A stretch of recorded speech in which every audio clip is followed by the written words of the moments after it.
Good evening, everybody. Welcome to Diarrhea, and welcome to Falskallan Nights. I am your host, the Bard with No Name. We're doing things a little bit different tonight, since it's the day after Valentine's Day. By the way, happy Love Day to all y'all. I hope you had a great day spending time with loved ones, and even if you didn't have a loved one ready there, or you're just single in your whole life, and I hope you took the time to appreciate yourself and take the time to practice some self-love. I sure did. It was great. I used one hand for one thing, one hand for the other. It was fantastic. That being said, before we get into the show, I'd like to get to announcements. So with that, we're going to go over to Tom.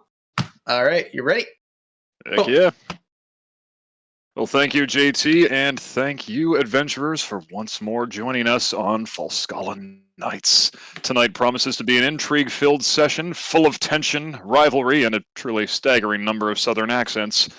An old foe of Diamondbacks has reappeared, and this moment would not have been possible without our sponsor, D&D Beyond. Like many a gamer, I love writing lengthy, convoluted ad reads, backstories, for my various characters. But, alas, my shoddy penmanship often held me back. DMs would say things like, "Is this supposed to be an L?" Or, "This looks like it was written by a toddler." Or, "Seriously, why are there so many goats?" Thankfully, with D&D Beyond, I can write all of my private personal issues into my characters right there on the site. Their expandable notes sections mean I never run out of room on the page, and their easy-to-read fonts mean that my DMs never get confused by my writing. They still haven't figured out the goats yet, and they never will. Thanks to D&D Beyond for continuing to sponsor us. Now, as JT mentioned, it's the day after Valentine's Day. We're getting comfy, we're getting cozy, we've got the bathrobes and pajamas out. And for me, nothing makes me feel more comfortable than when I'm wearing Dire Bear merch!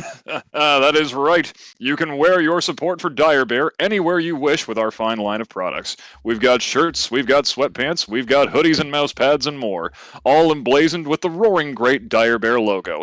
And we still have these Pride-themed Dire Bear tees with the rainbow D20 in the middle. Look geek, look chic, and scare bigots away from your table all in one fell swoop. Nothing attracts bears like Dire Bear. And at the request of the DM, I'm just going to say, unsponsored, if you would like to hear more of my lovely voice, I am actually in school right now for radio broadcasting. I do a solo show every Wednesday from 1 to 2 p.m. Not next week because I'm on reading week.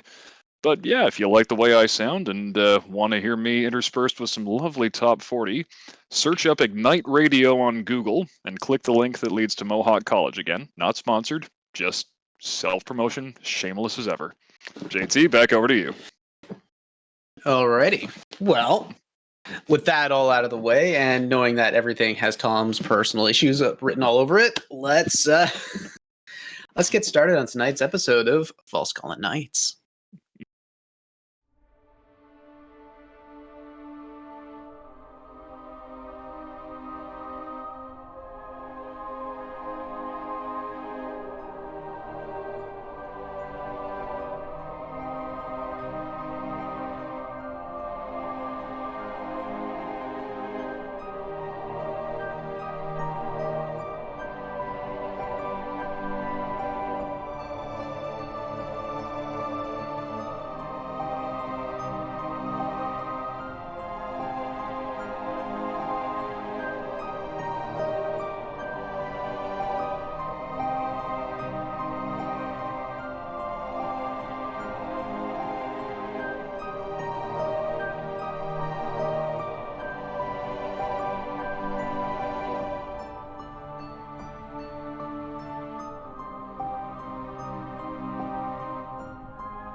Last time on Falskallan Nights, Beatrice finally met up with Alibel, a reunion years in the making, and come to realize that the problems in Solness were a lot bigger than she had anticipated.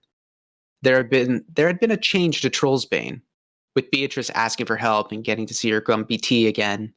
Alibel had to deny that request. But with a looming council meeting from the Falskallan Axis, the Soul Weavers Consortium, and the Artificers Triumvirate. They were going to come together to try and get a hold of this situation, exchange information, and attempt to grasp at any possible solutions that could happen. During this meeting, the news sounded dire. The Falskallan ports were out of commission, leaving the Navy unable to properly supply its ships. Blok Nesvik was held in quarantine, the same with Solness, leaving its food stores held in limbo. That could possibly spell a food shortage. With this information at hand, the members had revealed themselves to the rest of the assembly. Silent Ivory, a mysterious figure that could shift from their form. They came forward to present a possible problem, a possible invasion of Falskallan itself. Formal requests handed to the neighboring nations of Corduria and Formosa had been handed out, but only one had arrived, the Viceroy of Corduria showing up, in which he was summoned. As the presentation was coming forward, it dawned on Diamondback that the Viceroy was the man that he had duped, stolen, and cheated from Tobias of Keith. With that, he steps into the room. He says a very grim hello. But before we get further on to that meeting, we're going to rewind it back because there was one extra part that I had forgotten about last episode. During this meeting, they talked about the ports, the naval problems, the army, but one thing that we'd forgotten to talk about was the portal that was left in the Ilbrin's Cascade. And this is where Halsterian comes in. With that, Fury steps in. Cobalt, is there anything else with this portal that you had found that was created in front of your eyes? Cobalt, in his old form, steps up, kind of shrugs his shoulders a little bit. You kind of hear some of the creaking going on in the old joints. From what we had found, we haven't been able to dispel anything, and anything we send through doesn't come back. The only thing that has come back is the man sitting right across from me, and he looks over at Halsterian. We've been looking over him over the last 3 months, but we really haven't found anything. His memory seems to be very loose at times about it. But the suggestion says that because of his exhaustion and the fact that he's almost recovered, tells me that his body went through a huge process. We don't know what. Mr. Newblood, would you care to explain anything further? Well, other than the fact that I'm not entirely sure that I went through that portal, per se. I do have a vague memory of something grabbing me and taking me somewhere else at the last moment, so we may still be in the dark as to where that portal leads. If I were...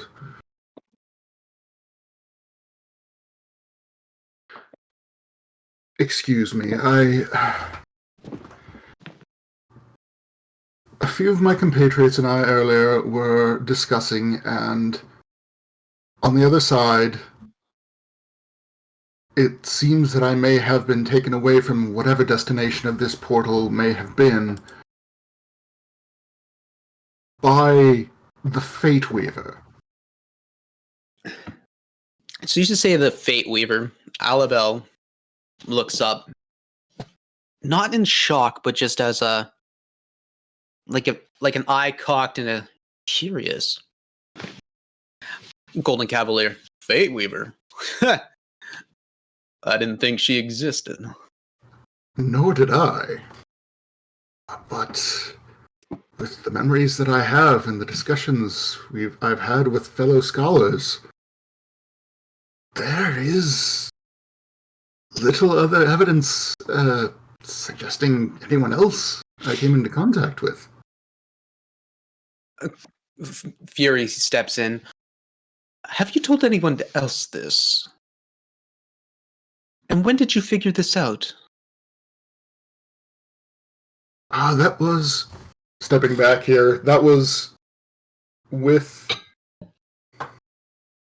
I figured that out with, it wasn't Pinmo. Who was that? No, it was Eileen Hovarth and Attenuate Cobalt. It was with Cobalt. Okay, that's what I was. Yeah. Yes. That was with Attenuate Cobalt and the Soulweaver Hovarth.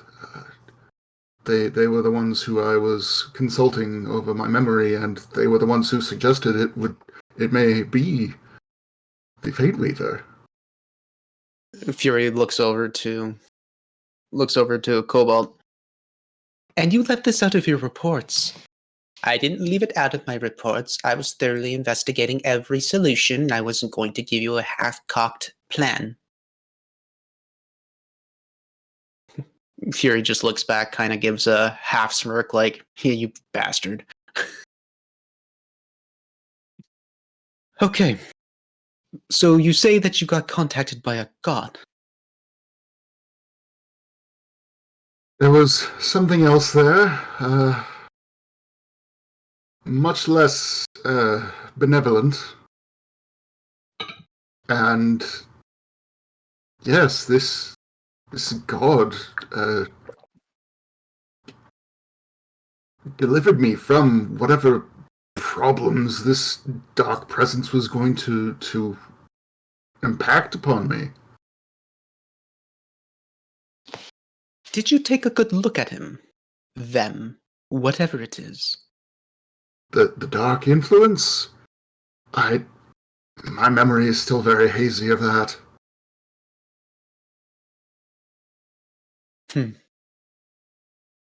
Understandable.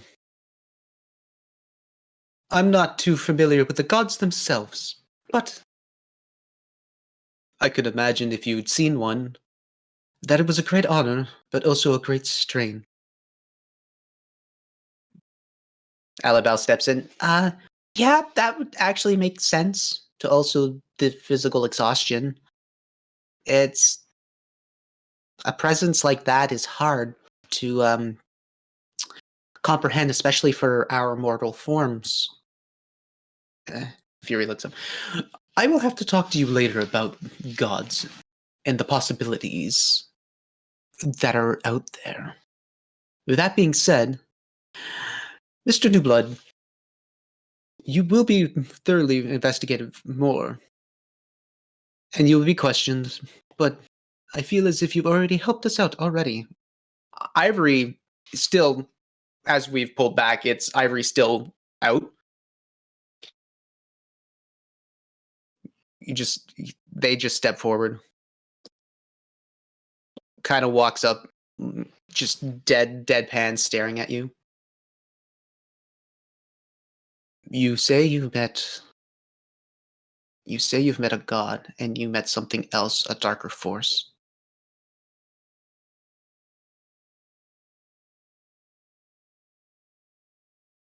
Yes, it was certainly not a comfortable meeting on the other side of whether it was the portal or something else that got me there. I could imagine. But now, why you?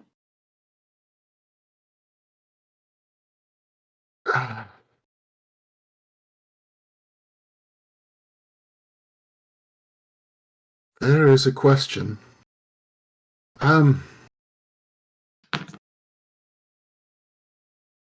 Something else that I did get from this entity that we have surmised to be the Fate Weaver is a reading. Well, I take out the tarot cards and explain what she was saying about each of the ones that she gave me.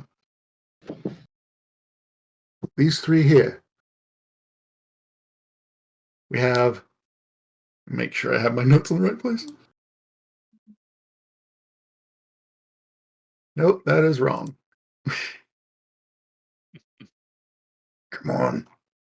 You also have our DMs. That's what I'm going into.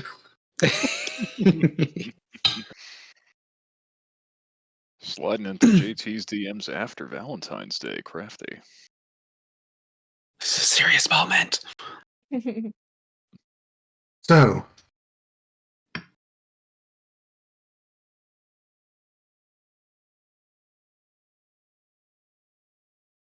thought it was just 3 cards.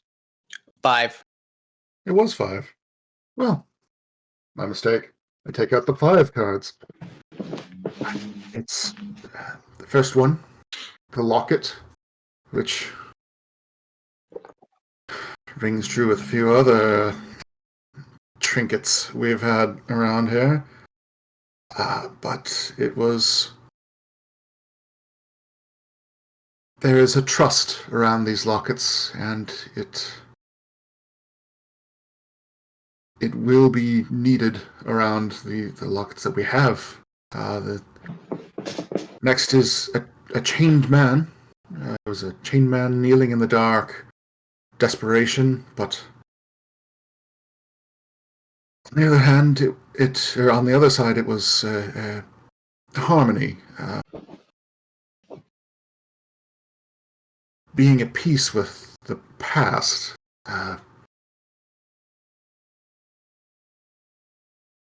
Having a newer sense of self. The next is the Guardian and the Squire. We had... Well, it was fending off a foe's attack. We need to be determined in order to survive, more or less. And there's a bee on a field of flowers here. It's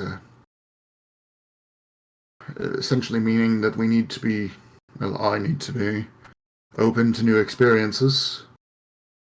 But the last one is a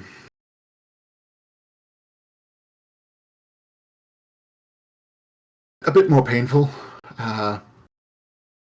This card is the Creator and Destroyer.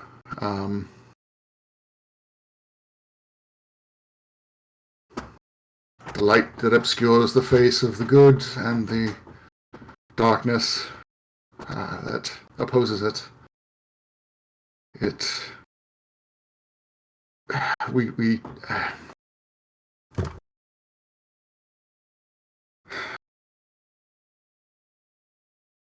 going through some very troubling times, and that is sort of the insight that she gave me with each of these. Interesting. You were pulled into the front of a god and they gave you a tarot reading.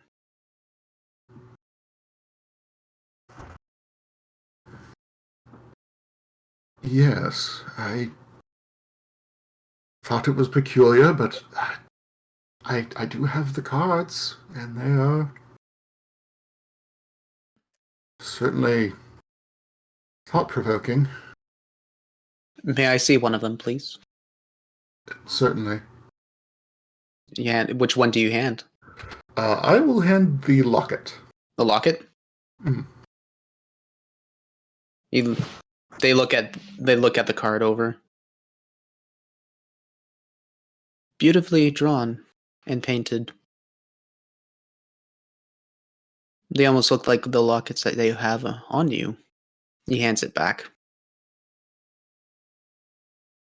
That has occurred to me, yes. Obviously, fate has their own way of doing things. You just kind of start stepping back. They start stepping back and kind of get back in. Well, I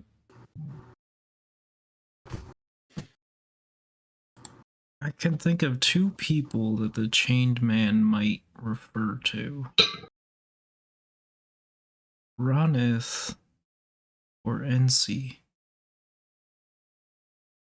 But Let's see. both of them feel like a stretch.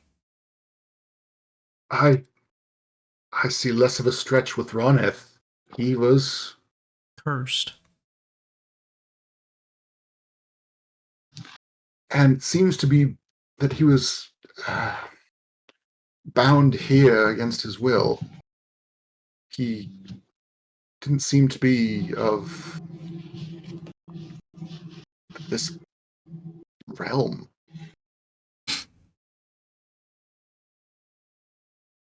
There's a man that you met that looks that represents something on these cards. I Possibly. believe so. It's certainly possible. When some time ago, when I first joined Team Them, we came across a man bound by Lashiraz, and there was some sort of sacrifice happening, and we released him, and he was abrasive, being polite here, but it did not seem that he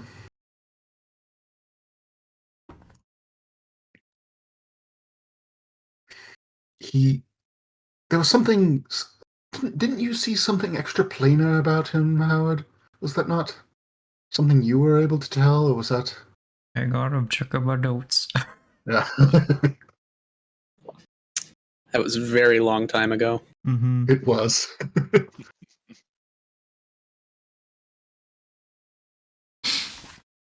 His name was Elvish for the Lost, and I was able to tell that he was cursed.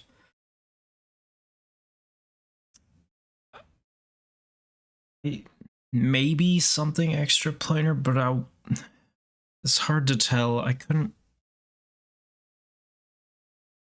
really determine much. It was a detect magic, yes? Like well, I you were also, nearly blinded? yeah, I also tried identifying him. I know it's not necessarily a normal use of the spell, but it was, yeah, he was right.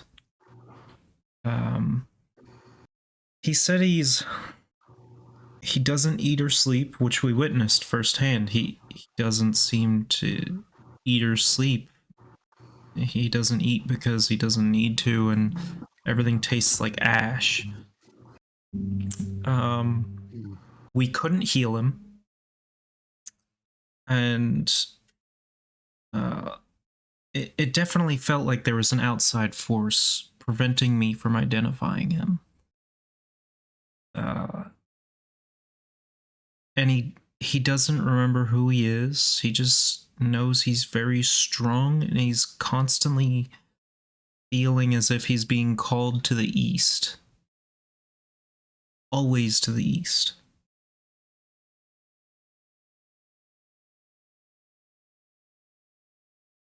Then- Jog, Describe what he looks like. Well, the most descriptive part of him was he was covered in scars and had gray skin. To the point in which he might almost look like a golem that's been cracked through and through, covered in cracks in the stone or metalwork. But he's flesh.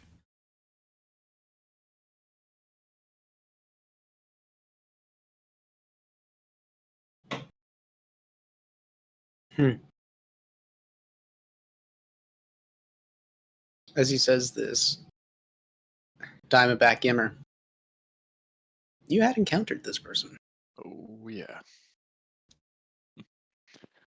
That would be the fella we saw wrangling a dragon by the tail back at... Oh, hell, you remember what that fort was called? Fury steps in. That would be Port Delorn. Yeah, that one. I think it was a while ago. If this person wrangled a dragon, that would probably explain why we found a dragon corpse with a hole in the middle of its chest. No, we Well, weren't there for... Sorry. Saves us from doing it.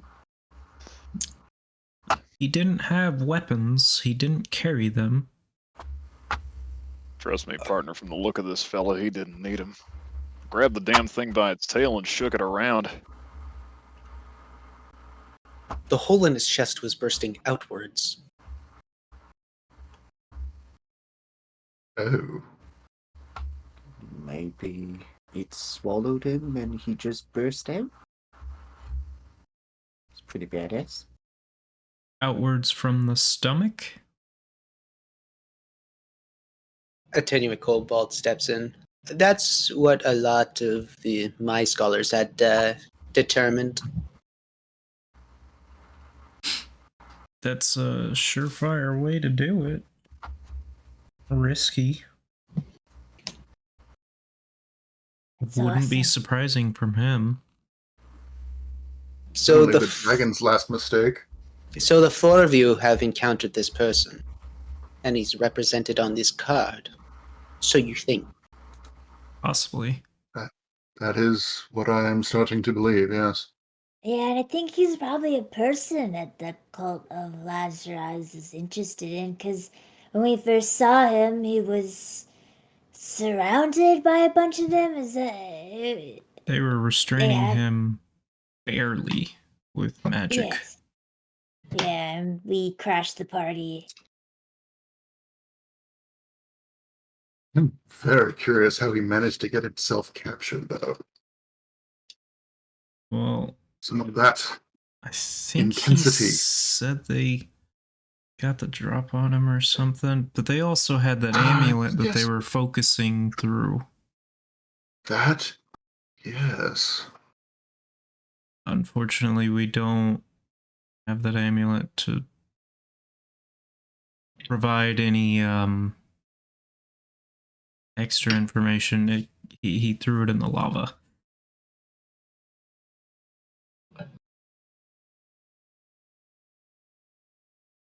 This is all very interesting.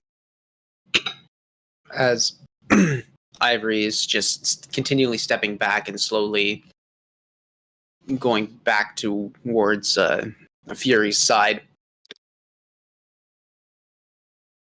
Maybe we should pay more attention to you. To all of you.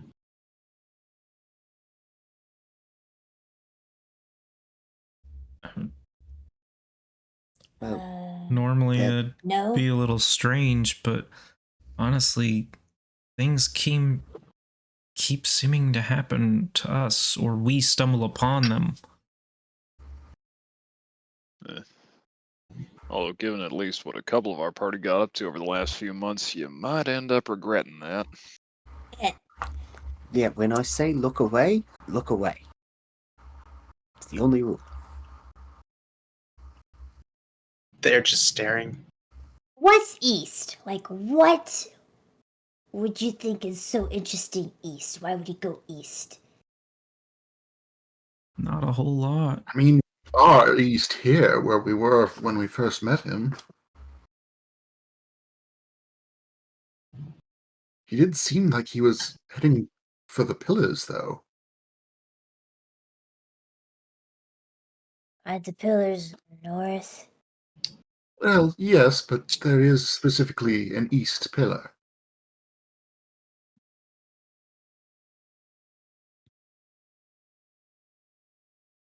No.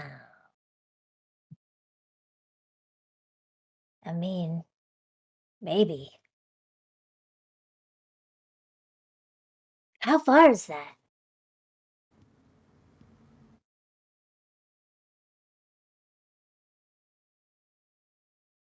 think distance may be relative to a man like him.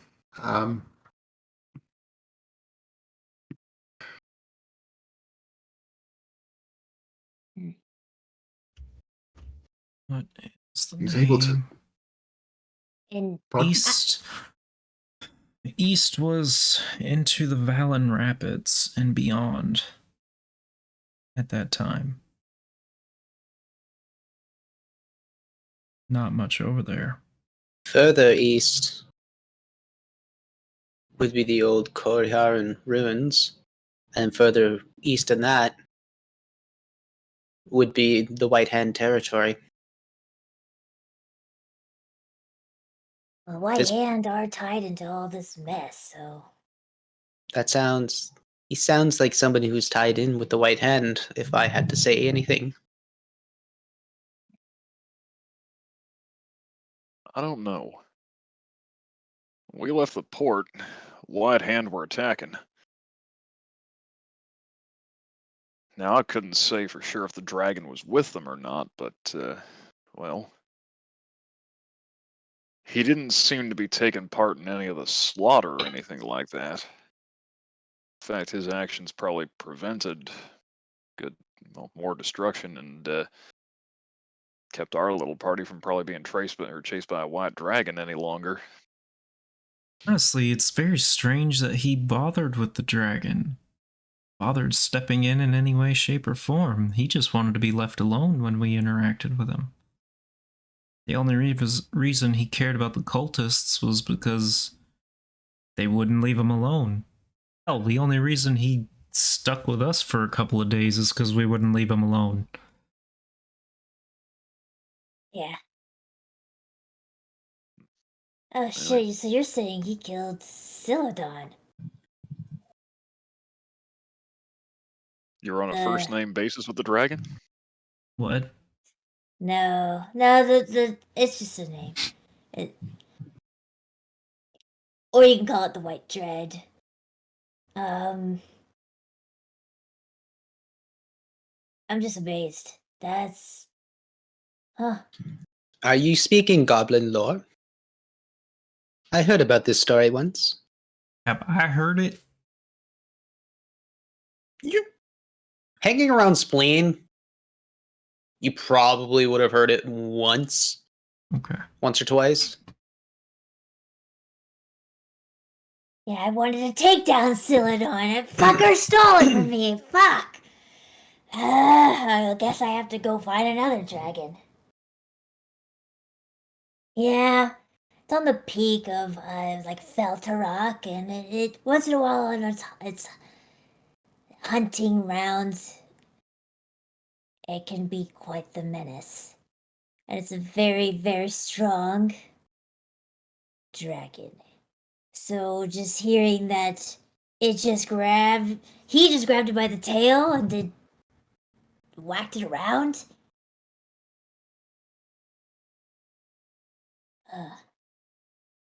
I wonder why. I'm confused. What if it's like a snake? You know how if you grab a snake behind its head, it's like useless. It's just like hanging there. What if dragons are that way except the tail? That's why no one ever gets near a tail with a dragon. I think we are getting ourselves offhand here. This is all very interesting conversation.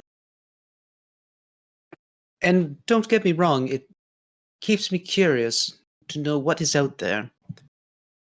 But that being said, we're trying to find a solution to the problems at hand. The White Hand are out there, causing chaos. Same with Laisharas. Our ports are down, and we might be facing a food shortage. This is why we should bring in the Kodurian emissary, the Viceroy. See what his response is, and then we'll figure out what to do afterwards.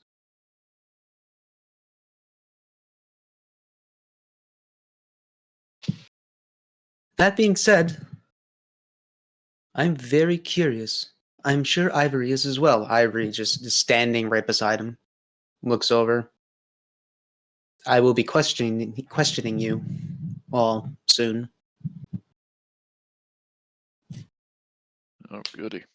That sounds ominous. I look forward to piecing Puzzle connecting the together. dots with him.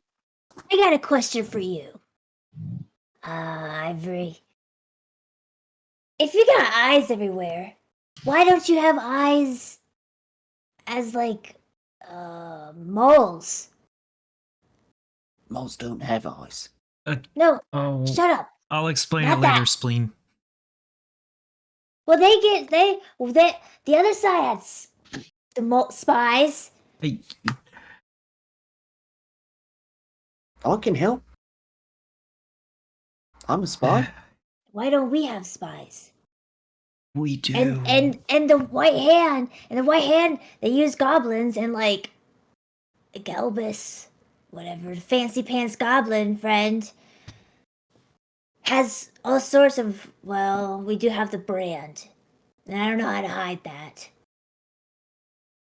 We can send them in as spies.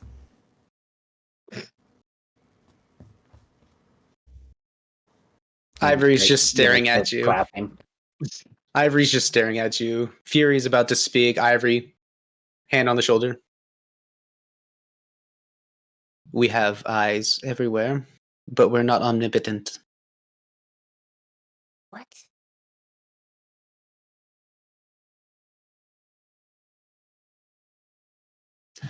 Eyes everywhere, but in the wrong place are useless. I need to know where to put them to know what I'm looking at. Well, usually inside of a living thing works best, I find. Jeez. Believe me, I've tried the undead, and not always the greatest. Kind of fall out after a while.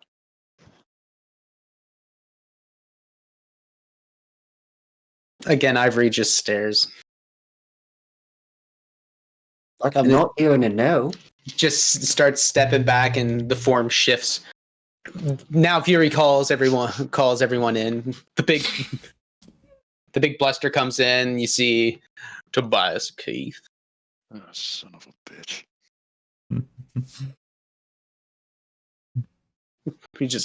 He looks at you, Diamondback, with a half shit-eating grin and the other half of pure malice and hatred.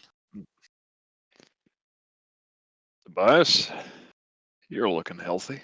Mr. Howelldale. It's been a while since I've been called that name. As I recall, you gave me a new one.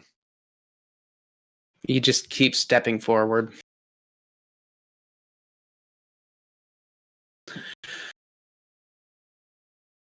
The Falskallan Axis. Soul Weavers Consortium. Artificers Triumvirate. The Silver Requiem.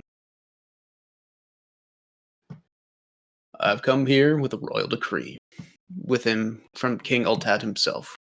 Do you mind if I read it first? Fury steps up. By all means. We respect your traditions. We respect the word of the king coming in. By all means, the floor is yours, Viceroy. Thank you. He takes out this scroll. He reaches into his large coat, pulls it out, and it's like just a medium-sized scroll, and it's in it looks like very fine parchment paper. Unscrolls it, and from your angle, guy, you guys see just absolute, the fanciest and the most detailed, scribe work that you've ever seen. Borders, decals, you've got a royal seal on it, and a royal seal. And Tobias flips it around, shows it to the rest of the assembly to ensure authenticity. Flips it back. Under the royal seal, Corduria, we have decided to lend an ear to hear our neighbors that have called out in their need called out in need during a time of turmoil and strife. My Viceroy, Tobias of Keith, will bring forth my signet now to show that my words are bound by his voice. As he says that, he reaches to a necklace, pulls out, and there's a ring with the royal signet, the royal seal right on top on it. You guys are just too far away to really see what the details are. But Hal, knowing, like, you've been in the upper echelons before, so you understand the proceedings of how, like, dealing with royalty or anything within that realm, there's always this air of like pomp and just pure like ostentatiousness. So the fact that, like, yeah, this is part of it. Bring out a ring with the seal to show that this is a person that shows that they're there. He keeps saying. His decisions are bound to his judgment. That will in turn lead to my execution of decree. It is my hope that we are within our reach and power to provide proper help. Give your words to my Viceroy, and he will decide what he will do and what the best outcome will be. His words are my judgment. Signed, King Altad of Corduria, 5th of his name. Strength is only bound by the tongue. And he rolls it back up and he ties it back together with a nice velvet string. He walks over to Fury, hands it, and he steps back. So, what is it that you need help from Corduria? So then everybody starts coming in and saying their spiel and their bit. It's a little bit different when you're trying to ask for outside help. But Tobias just sits there and he listens back and forth. He says, that is interesting. So you will need food and you will need a little bit of military to help bolster. That being said, I noticed that you guys are harboring a couple of fugitives from Corduria themselves. I would like them extradited myself, personally. Fury steps in. Everybody that stays within Falskallan's borders will be... Sorry. Everyone who...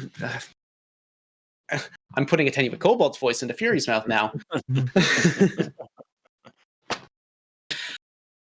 Every soul that lives in Falskalla will be under her protection, regardless of where they have come from.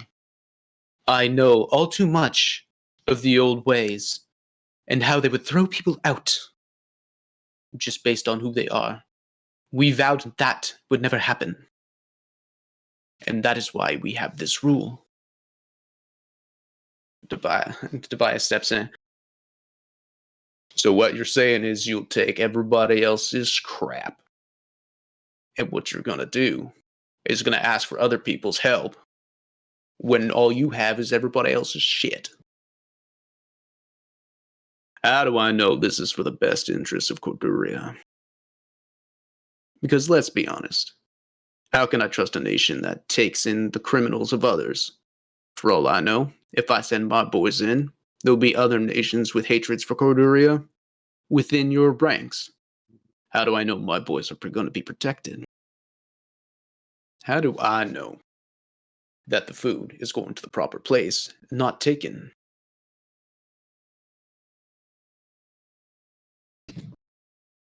Fury steps in. I understand that you have an issue with how we run our country. This is why we have a border. This is why everything we do is for the best of the protection of our country. But if you're going to stand on nationalistic pride, I suggest you stop and listen. Because if you don't do this, what is going to stop any of these problems from spilling over to you? Going through the Pillars mountain range will stop whatever because it's pure difficulty of getting around by coming directly to Corduria. Think of it as a protectionary buffer. Think of it as a chance to stop a problem before it ever becomes a problem. Tobias steps in. You've heard my plea. You heard what I've had to say.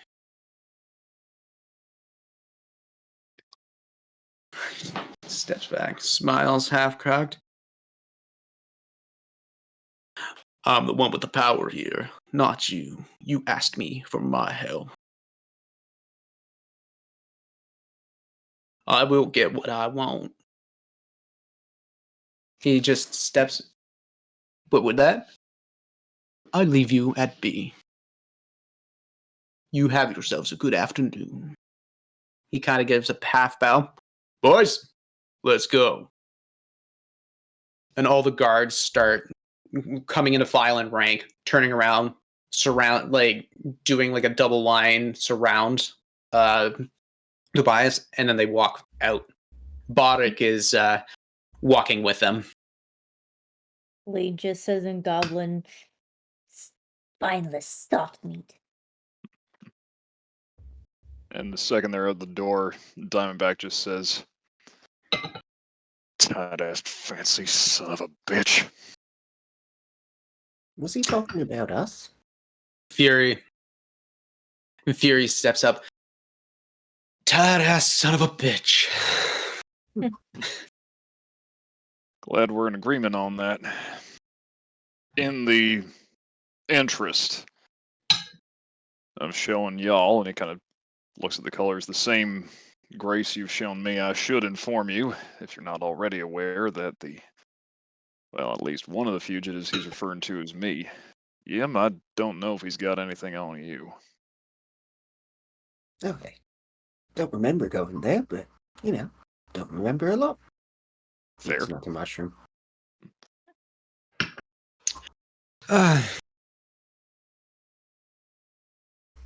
If you're one of the people that he wants, don't worry, I'm not going to give you up. Like I said, Falskallan's borders are there to protect the people within it. I don't give up people to other nations. You see that, and you just see like a pure hatred in the eyes. Just, it doesn't seem like it's directed at you. It's just like there's a memory there that really sets him on fire. I appreciate that. If it is useful to know, strictly speaking, in the eyes of the law of Corduria, I am no fugitive. However, in Tobias's eyes, I am plenty. We had a disagreement over a rather high-stakes game of cards a while back. The law found in my favor. I don't need to hear any more. Honestly, the less I know, the better. Fair enough. But I would suggest you watch your back. A man of his stature and his power,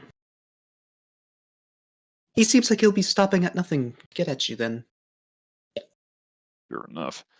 Might have already sent bounty hunters across the border to come after me.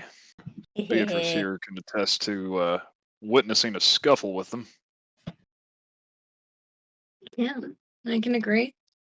Mm. They came after him. I just stood and watched, really, but they put up enough of a fight. There's like Alabel just kind of looks, be like, really, you stood by? And Fury's like, huh, you stood by. Like one's like half concerned, the other one's like, respect. If I I know may. who the good guy, who the bad guy was. To figure that out for myself. Well, to stop a bad guy with an axe, you need a good guy with an axe.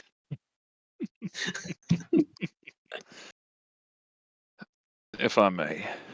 And I'm no noble to make promises or anything, but Tobias of Keith is a greedy, selfish, miser bastard.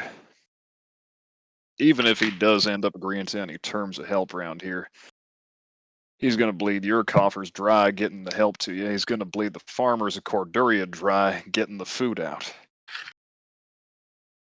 I'm aware of how this man works. This is only day one of many negotiations. He just wants to set a big show to show that he's strong.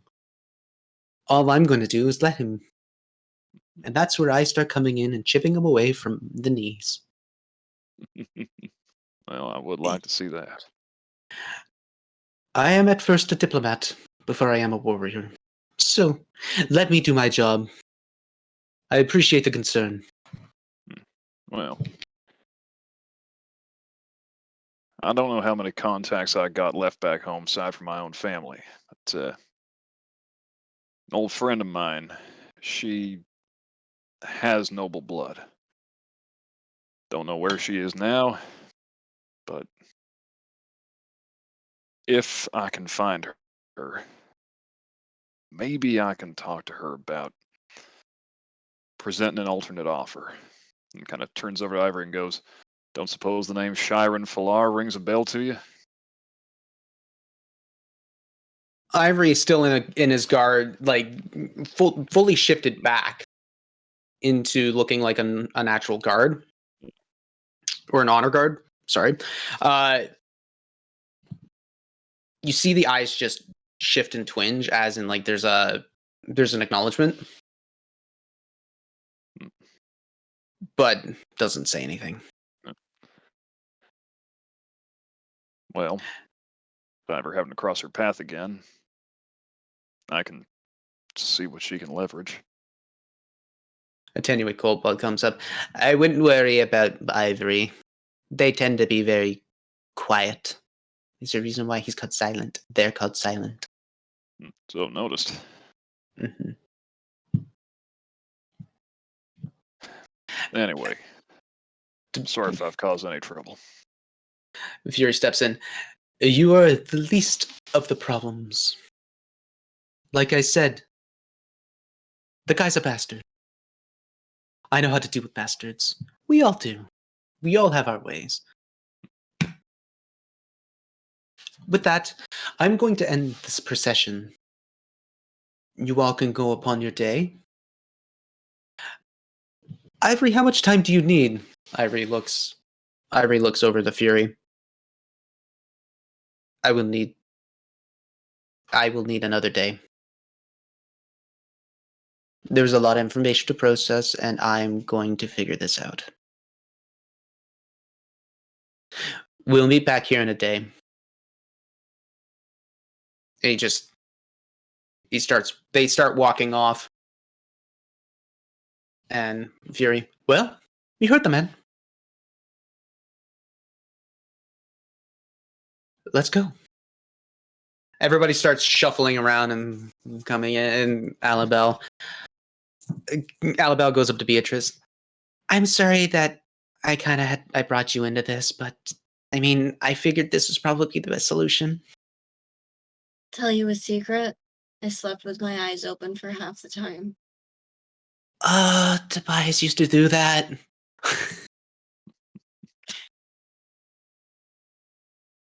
Man. I miss those days. It's good to know that ability has drum down the lines. He taught me a lot, including that. It's great for at family gatherings. I know. Tell me about it. Well, are you doing anything else for the rest of the evening? Because at this time, it's like cresting late afternoon into the evening times now. I don't know what these fools are doing, but I assume I'm staying close to them, hoping to eventually get to Solness and fix everything there. I'm gonna put an ear in. I'm gonna talk to Cavalier and talk to Fury, and see what we can do, and hopefully the people at the Artifice Triumvirate could actually help speed up the process of getting those masks to us. Trust me, I want the same thing you do. Okay, honey? Thank you, Indiba. You're so sweet. She just grabs you by the cheeks, just gives you a little shake. All right, now go with these guys. I know these ones. They're good people. I'll see you soon. Yep, you know it. Just walks away, gives the eye. Don't cause problems like the last time you were here. I won't do anything. No problem. We're gonna cause so much trouble, Beatrice. Wait, do you get in trouble? What type of trouble? Depends on what you define as trouble. Setting Ends if we're fire to a jumped. noble's coat. Yeah, or floating in a crocodile down the street. We're not going to the sewers. Not dressed like this, at least. Mm-hmm. Yeah, I need to get out of this thing. I feel naked but suffocated at the same time. Yes, you get Right. used to that. Ugh. All right. Well, I don't know about y'all, but I'm down to change back at the guild hall and find a pub. Oh, yes, please. You guys go to the pub without me. I want to work on stuff a bit more. Okay, Before we bye. go, Yeah. I'd like to play a little.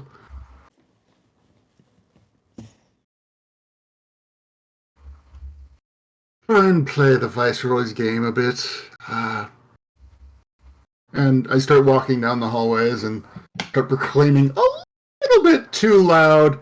Oh, I can't believe that fellow from Koduri is such a coward. Oh my goodness.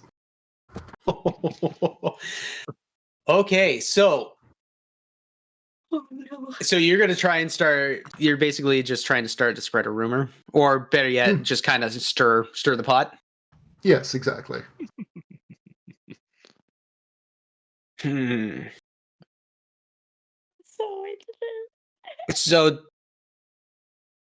I'd like for you to make. I want for you to make a performance check. Because you're not so much as trying to persuade people, you're just. It's how well you can enunciate and how well you can bolster out. Right. Tom? Can I assist?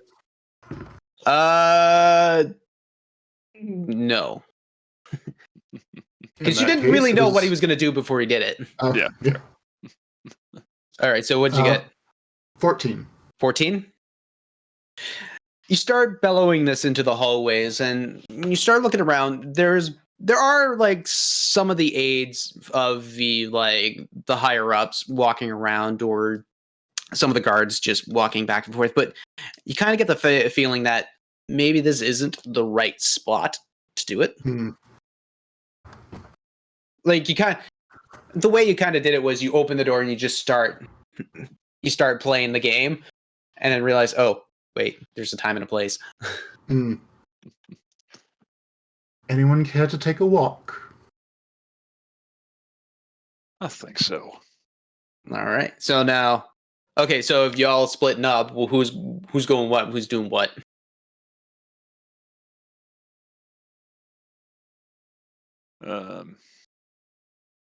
So my plan is to kind of head back to the guild hall, change into my adventuring garb, and find somewhere where I can busk.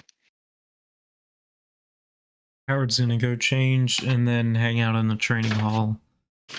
Try and get that spell working some more. Okie dokie. So, with that, Beatrice, Spleen, Yimmer, what's up? Well, B would definitely go back and change, and then if Diamondback's going to like a bar or something to busk, she would follow him. Same. I Hammer need would help not taking this change. off.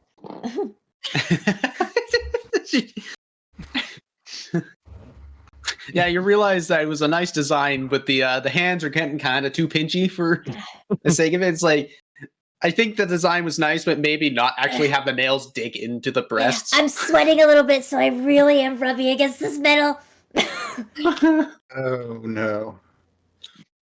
Can someone unclasp my boobs, please? Please. Right here.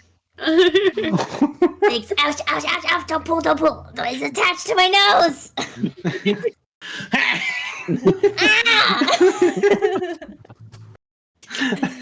As this whole debauchery is happening.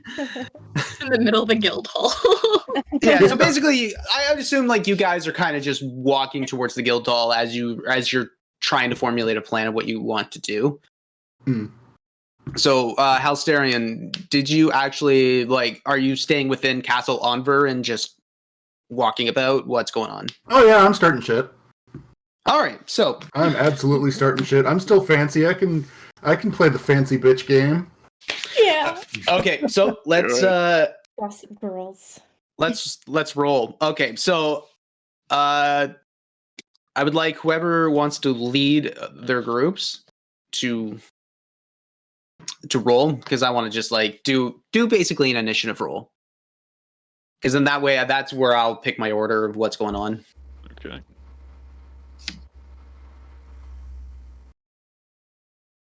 Anyone want to go to the Elderflower Wilting Berry afterward? Feel free to join me.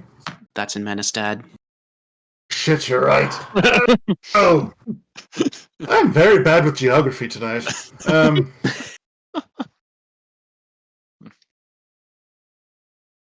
What, you won't go to Whatever. Beer. a fancy pub? Brothel? Hey, Bordello? first one and the other, if you like. Pub Yeah. crawl. I got all dressed up. I'm not changing right away. Well, if we're going somewhere fancy, might as well stay dressed to the nines. Okay. Crap.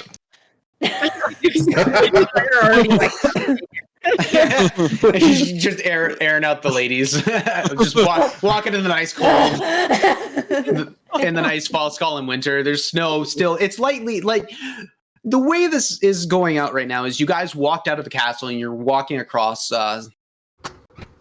You're walking across the bridge, getting into Old Town.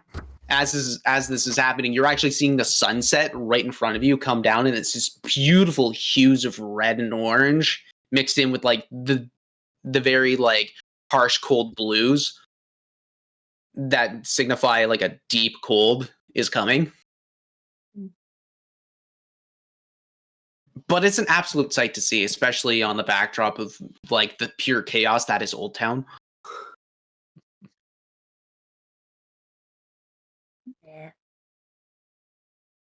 Probably, we'll follow you, Diamondback. All right. Especially if We're- you run into that spineless coward. Well, I appreciate the backup. Hal, where was it you said you wanted to go to first?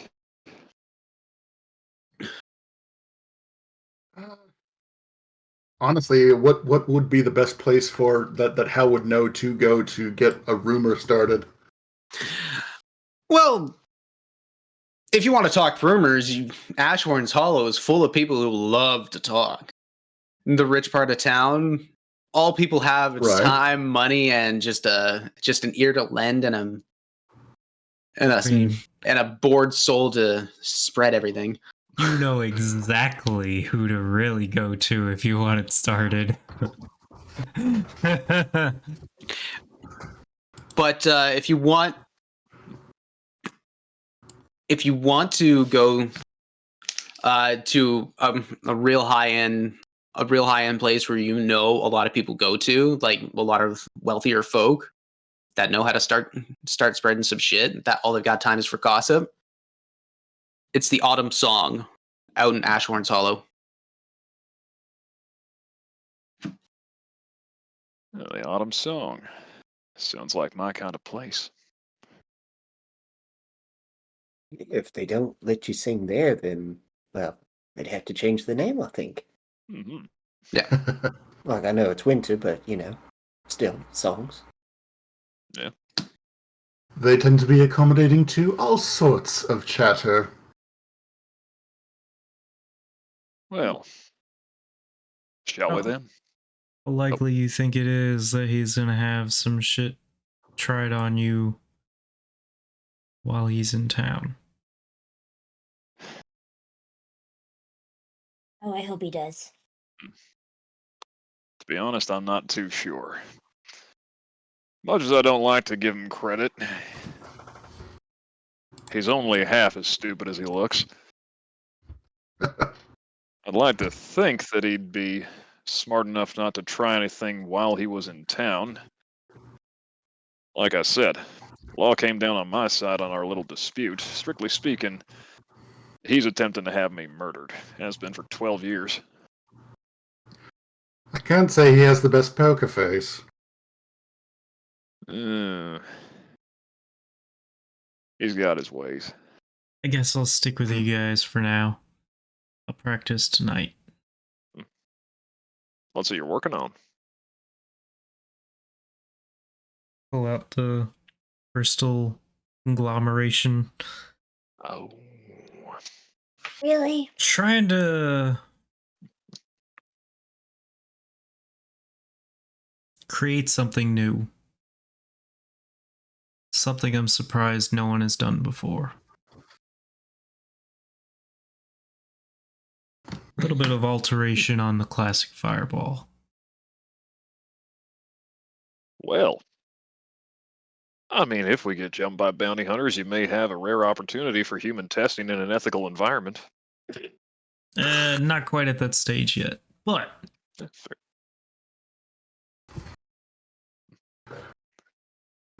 Yeah, well, I do agree. There is no better use for scientific testing, if you will, than the human experiments that you get from being attacked. it's true. Howard, I'd like for you to make a history check. Okie dokie. That's a natural 20. Ooh. What is my bonus? +4, 24. You say the words something that you're surprised that nothing's been done before, but then you remember one of your professors back at the academy, and just one of their really stupid random quotes popped into your head, and it was, just because it wasn't recorded doesn't mean it hadn't been tried. If there's no one there to record it. No one's alive to record it. If no one's left to Precisely. record it. It's a stealth mission if everybody dies. Dead men tell no tales. oh boy. I can't believe it was like I can't believe a natural 20 came of that. Me too. That being said, so you're heading to Guildhall first, get yourself reorganized and then out. Defancied. Yeah, defancied. Yeah. Re-weaponed. Still lightly fancy, because we're going to Ashhorn's Hollow, but not to the 9s. To the 7s. To the 7, maybe a I'll 6 keep and a half. mine on. Yeah. I'll stay full fancy. It's not like I have armor to worry about. Physical armor, at least. Yeah, that's right, Howard. Gotta represent, gotta, best foot forward. I don't usually dress like the rest of my race. I might as well do it every now and then. I'll give Spleen like a couple of silk scarves to wear so she doesn't have to keep wearing that painful thing. Can go back to some of her normal garb. It's just, are you telling her Just wear the scarves over it. She's just like holding it right now or so. It's like, are you telling her to stuff her bra? No, I want her to be alive and not have to wear that thing. Just Aw, add you some want me cushioning to alive? it. That's so sweet. Add some cushioning between the claws, If that's the way you want to do it, then sure. Wait, we're going towards the guild hall. You can change into something that isn't going to continually do damage to you. It's true. Yeah, it's like rubbing like right here. It's like almost like a wire's just popping out. I really hate these things, and I just can't get the right adjustment. And every time I relax my shoulders, it's like the strap comes off. Like I can't get it right. As you're saying this, you're rounding right in front of the guild hall. And right in front of the guild hall, you're right at the wrought iron gates. And I'm assuming you guys are just gonna push through and in. Yep.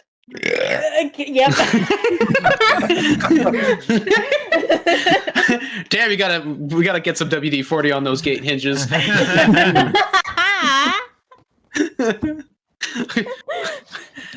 You just see one of the guild mages come out.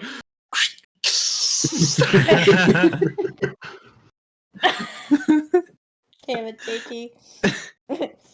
Emergency, emergency. And that's the beauty of it. There's no can that they're holding. They're literally just doing this. It's just press to digitate is what it is. Rust on, rust off.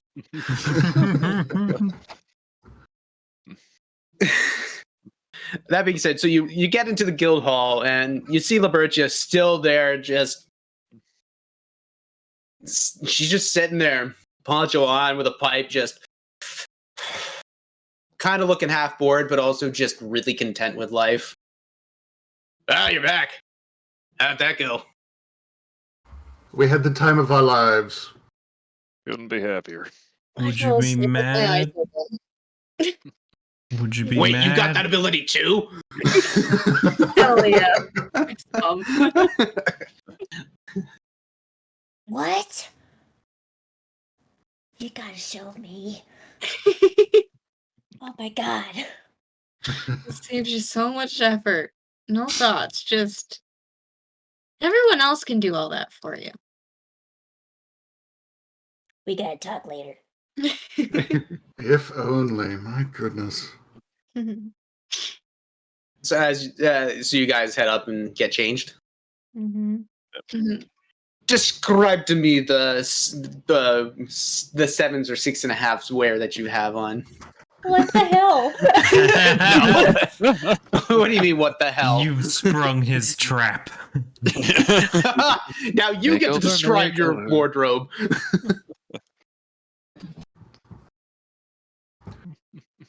Now that being said, you guys get dressed up and you start heading back out. As you do, you see Shifting Amber in the main hall. In the main hall, just kind of looking over a couple of the old portraits, and there's just not like a pensive look, but just half like content, half worry look on his face.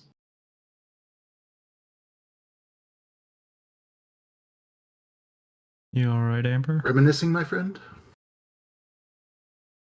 He's looking around, and he in front you see the photo of Boric donning the red armor, like a beautiful oil painting, and it's very much a younger version without a beard, still very much the long hair, and almost the same style and adornment that Pride wears. And he's just looking up. One day that mantle will be mine.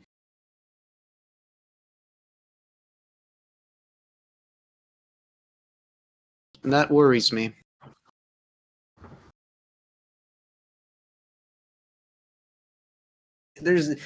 As you guys, like, he's not even like looking at you guys. He's acknowledged that you're there, but you still see him standing. I'd like for you guys to make perception checks, please. Perception. Holy shit. Okay. Perception. All right. That's how we're going to do tonight. Oh, dear. Yeah. That's another Okay. 24 Whoa. with another nat 20. Damn, son. Yeah. Damn. Okay, spleen. 16. 16. Diamondback. 9. All right. Halsterian. 13. 13. Beatrice. 8. Ooh. And Yimmer. 16. 16. Yimmer, Spleen, It's because we're so low.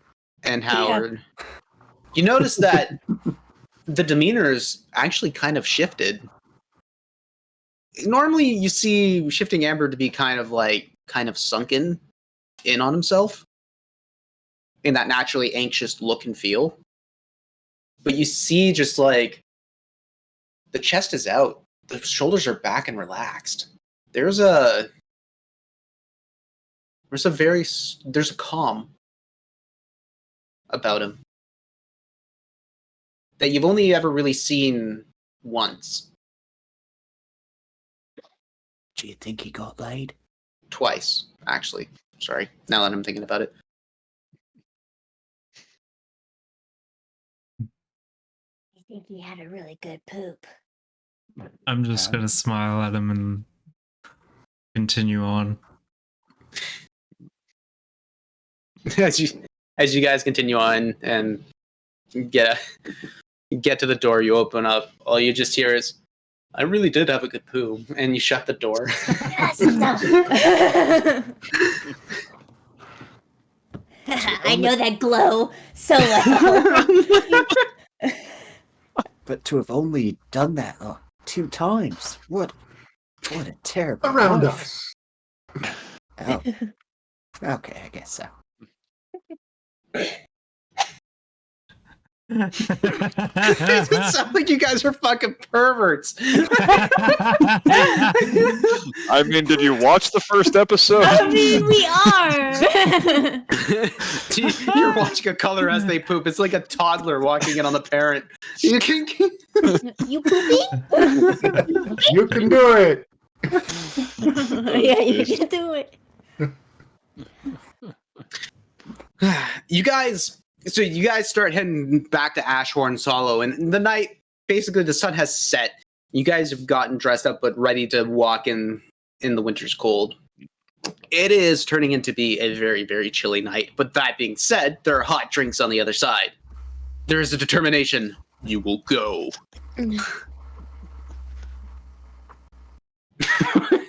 Jesus. Why? Oh, thank you, Juju. Why do I even try? Like the bird. Once in a while. I know of that because of her. I course. wonder why. Once in a while we're walking down the road, Spleen would just like suddenly turn around and be like, "Ha!" to see if anybody's watching, to see if it's any of Ivory's goons. Make a perception check. Oh, come on! 16 again. 16? Nice. Ha! You turn back. You just see like normal folk just kind of walking in their own direction. You don't see anything that really catches your eye. It's a pigeon. I see you, you little fucker. Yeah, you get the 3 pigeons that survive in the winter because they have nothing better to do. That being said, you head back into Ashhorn's Hollow, and the city lights, or like the lanterns, are lit now. You see a couple of the academy mages kind of just like floating by and like opening it up, kind of blowing into the lantern, and it ignites into this almost spectral wisp. There's snow lightly falling, and it's rather picturesque and scenic in its own right. What you see is like well shoveled and well cleared streets in this cobblestone fashion, and you see where a lot of people have naturally walked, because you can just see like not even the trenches, but just the natural footwear within the snow making the tracks. It is really nice. You smell the sense of like like the mulled wines, the spiced wines floating in the air, and the nutmeg, the cinnamon. Very much anything that reminisces of like that holistic winter feel. There is a vibe to this part of town, and you are all feeling it. Halsterian, you lead everybody to the autumn song, and what you see out front is beautiful stained glass windows, all in this autumn theme, where it's these oranges, browns, reds, yellows that are all shaped in leaves, and they start swirling up. They start swirling up into what looks to be like a wind thrown into the trees. It's really beautiful. And the front door is like this very thick, heavy oaken wood that has been stained pure black. But on it, you see more of this leaf motif kind of carved in, and some of them are pushed on and whatnot. It's all about the leaves. It's all about the wind. It's all about everything swirling and coming into once. You open the door. As you do, you get the scent of beer, the wine, the smell of delicious food in the background. Like you smell, like everything is kind of just being baked at once. So you get the sense of like, oh, there's like gingerbread cookies being made, but also there's a pot roast and a pie as well at once, and there's beer flowing. This layout of the floor is very much the center of the room is open with a giant fire roaring in it. And everything is, all the tables and seatings are built to be around that, while there's a bar on the backside. That being the case, the hearth and everything surrounded is still very much stone and hard packed like wood that has been brought in, and you just see different variations on these woods. So it starts looking to be like a pattern of some sort, some dark, some light, a little bit lighter, brown, dark. It's almost seems chaotic in its own right, but when you step back, you can see the whole design of it shooting out from the center of the room. There are a lot of people in here, and there's a lot of rowdiness going on. In the corner, you see what looks to be a band playing, just looks to be a traveling minstrel group, but they seem to be playing a fairly jaunty tune at that point. There's a little bit of a dance floor, and some people are just having a great time. You hear the bustling and roaring of the crowds just enjoying what seems to be a very cold night. Nice. This is my kind of place. Team them. Welcome to the autumn song. Yeah. I'm going to the bar. Peace, losers. That you do. So Spleen just splits off from the group, and she goes right to the bar. You see one of the waitresses come up, this elven woman, just very gaunt in nature, but seems to have like this flow and grace about her, like holding on to what looks to be a tray stacked full of alcohol, like very large steins and tankards, just weaving in and out, just it almost looks like it's a dance. Blonde hair put in a tight knit ponytail, very cute button nose, and just like, and she looks, is there anything I can help you with?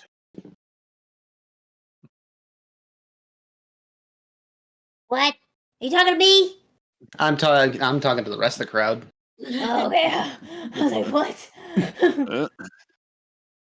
Well, notice y'all got a steak. Oh, sorry. Ales for everyone. Not me. Everyone's I'll have Is four of you. Okay. With that, just give me a second. Pick a table. I'll be right by. And she just kind of wheels right off and still like throws the thing up, spins through the crowd, and then quack, quack, quack, quack, quack, quack, drops everything down. you guys find yourself a seat kind of close to the fire, but not too close, because you don't want to get too hot too quick, especially if there's going to be alcohol involved. Mhm. I'll be the closest one. It'll be fine. I'm a tiefling. I'm good. Control flames. Hmm. The crowd that you see is still very diverse. You see a lot of gnomish people, dwarven, a couple of tieflings here and there, a lot of humans, elves. Like it seems to be a fairly diverse crowd just coming in, a very good melting pot. Being said, so you guys sit down, and she comes by again, and she comes in. She puts down this brown ale, just pop, pop, pop, pop, pop, pop, pop. Puts like 5 or 6 beers down. Even though some of you said that there wasn't going to be any alcohol. She's just like, she's eyeing everybody up. She's like, looks at Yimmer. She knows. This woman has done her job quite well throughout the years. Well, thank you, miss. And how much is it for this round? Do you care to start a tab? Because I feel like you guys are going to be sitting here for a while. Please, yes. Yeah. Oh, Perfect. and I'll get everything set up and ready to go. Just tell me about food, and you have something to say? well, yes, I can't help but notice you've got a stage there, and I've got a loot strap across my back needs playing. Is that band set finishing up anytime soon, and is there any way to put myself on the roster? As far I need to talk to the manager about any of that, but if you want to talk to the band and see if you can get yourself in, by all means, go for it. There's nothing stopping you. That being said, good luck. Thank you. She starts whipping off and going around, just consistent motion. That being said, Spleen, you belly yourself right up to the bar. You jump right onto one of the stools. I like wide shoulders, so like whoever's next to me is just like. You do that. Push. You seem to like half knock a tiefling halfway through a drink. Hey, watch it. Watch yourself. What? You're the one who knocked me. Well, why were you in the way of my elbow? Why was my elbow in the way of you? Ah, shut it. Turn around, you see this tall, like olive-skinned human male turn around, very much just like a classic bartender, like the apron coming down, black shirt, rolled up tunic sleeves. And what could I get for you, miss? Strongest thing you have. Strongest? 55. Strongest. Yeah. 5 of them too. Yeah. Do you want ascending, descending? What is it that you were looking for? Are you looking to start the night strong, or do you want to finish it strong? Let's start it strong. I've got the perfect mixtures for you then. He starts going down into the bottom of the bar, pulls out 5 different bottles. One looks to be like this very plain brown ale bottle. Another one's like this clear liquid in this beautiful, like, twisted glass that comes right up. Another one has a lot of etchings and designs into it and it looks like to be like a porcelain bottle, so you can't see what the color of the liquid's coming in. And then the other 2 look very much the same. They looks to be like the same maker. Another one is very dwarven in design, where it's all angular, precise, like glasswork, just cut and carved in. They're both brown aled bottles. All right, let's start you off then. He puts 5 cups out. This is the strongest, so he takes the 2 dwarvens, drops in, starts pulling it in. Clear liquid, amber liquid. And then the first bottle he pulled out, this one you will finish off. Boom. He pours it. All right. Go. Okay. All right. I'm gonna go ahead and just start drinking mine.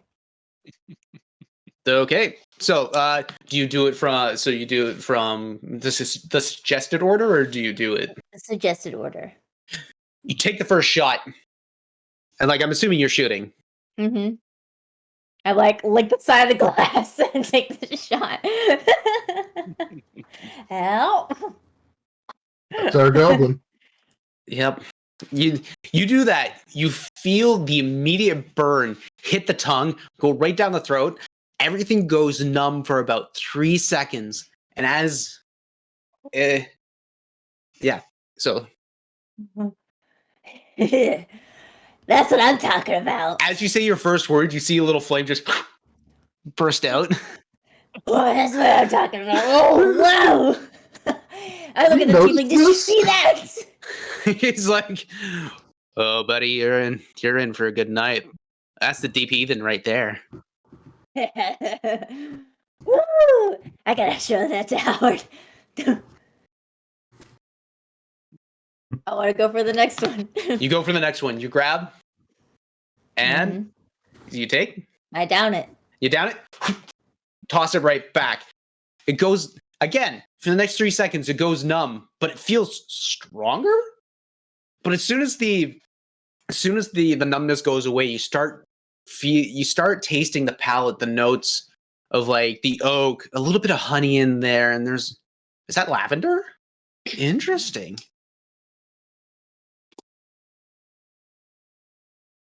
Ooh. That one's good. I like that one. That one's As really you say nice. the first one, a little bit more of a flame comes out. Just you might want to watch out. You're gonna lose your eyebrows.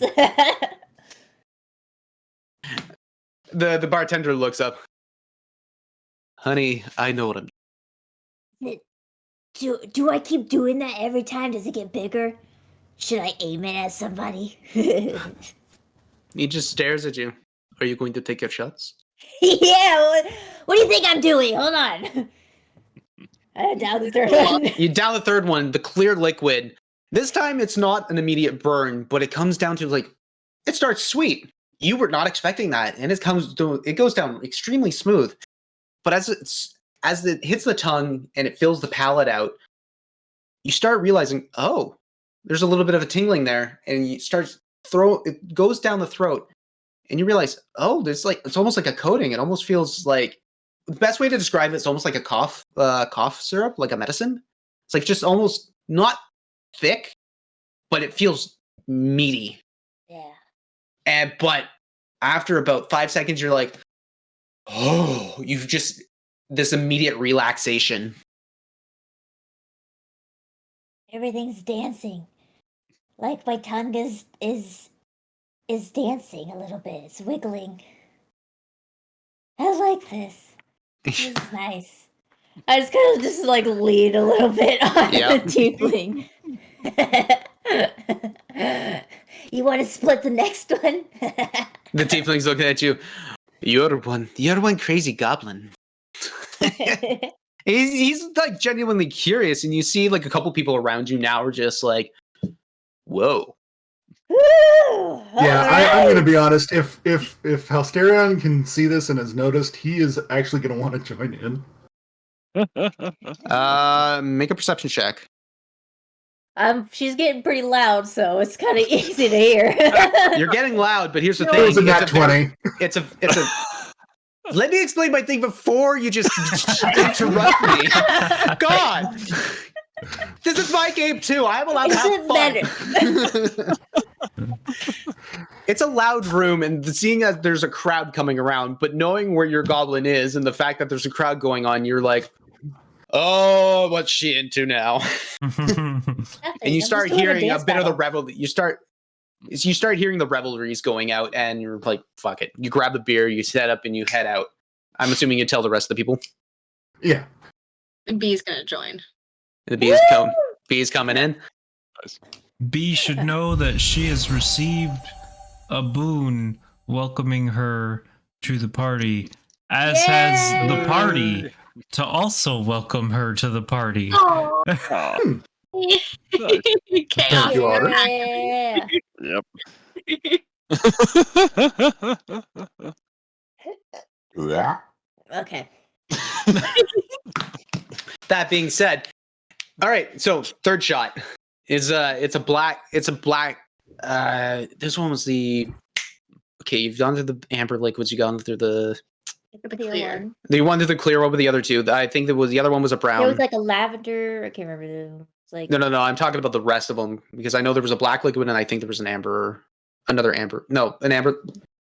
Okay, I got it. You hit the other amber liquid. Mhm. Yep. What do you do? I'm like hyping it up. I'm like 1 foot on my chair, 1 foot on the bar, and I'm just like, Make a performance check, please. yeah. Okay. Whoa. Okay. 13, no modifier. 13, no modifier.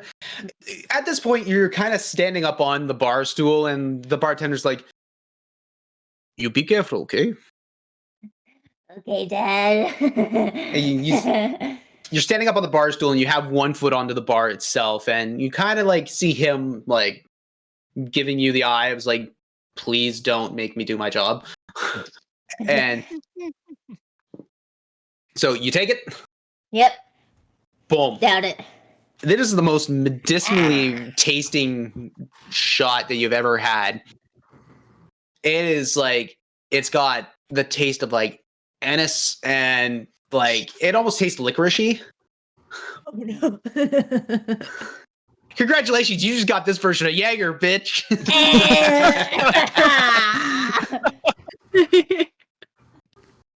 Oh, that's great. I would like for you to make a Constitution saving throw, please. Yeah. Start howling like a wolf. Yes, I'll definitely have what she's having. Ooh.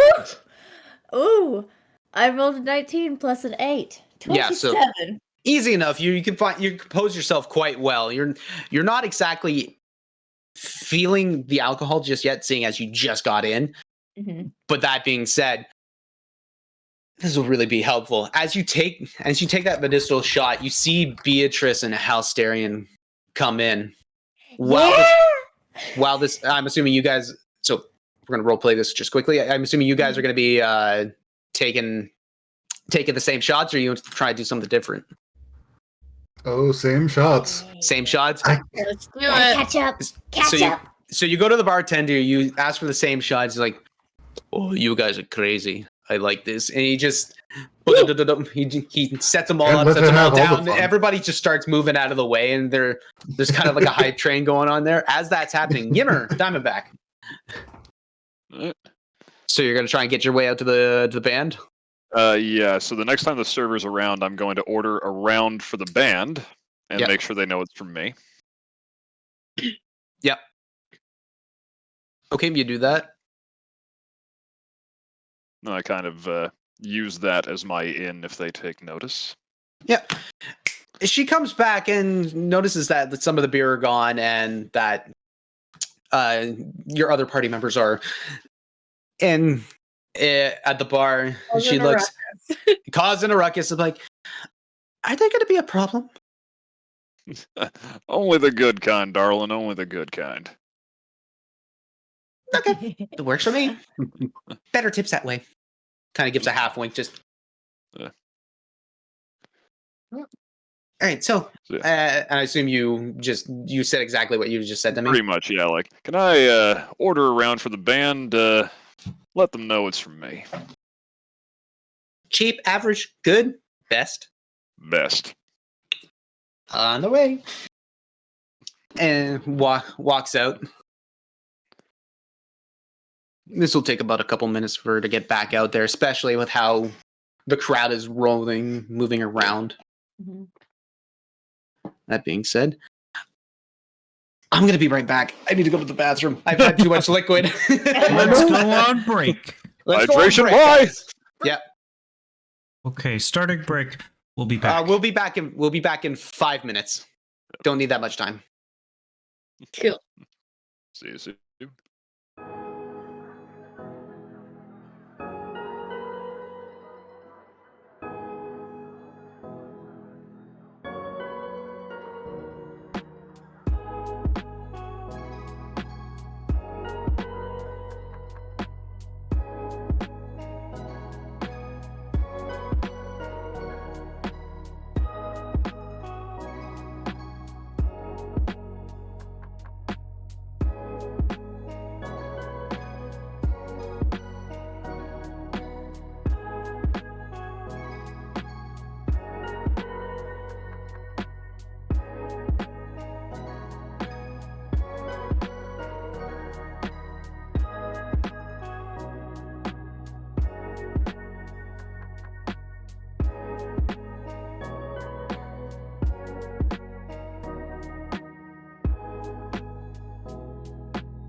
Thank you, everybody, for being so patient.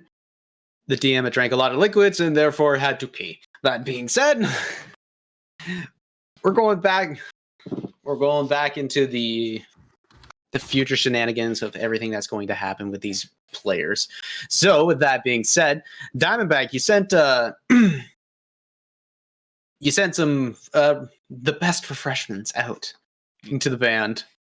And these guys are playing, and you notice that, like, yeah, their style is absolutely fantastic. They're harmonizing well. Some are doing improvised riffing while keeping in tune or while keeping in key, and then kind of just doing like, okay, half key signature up, back down.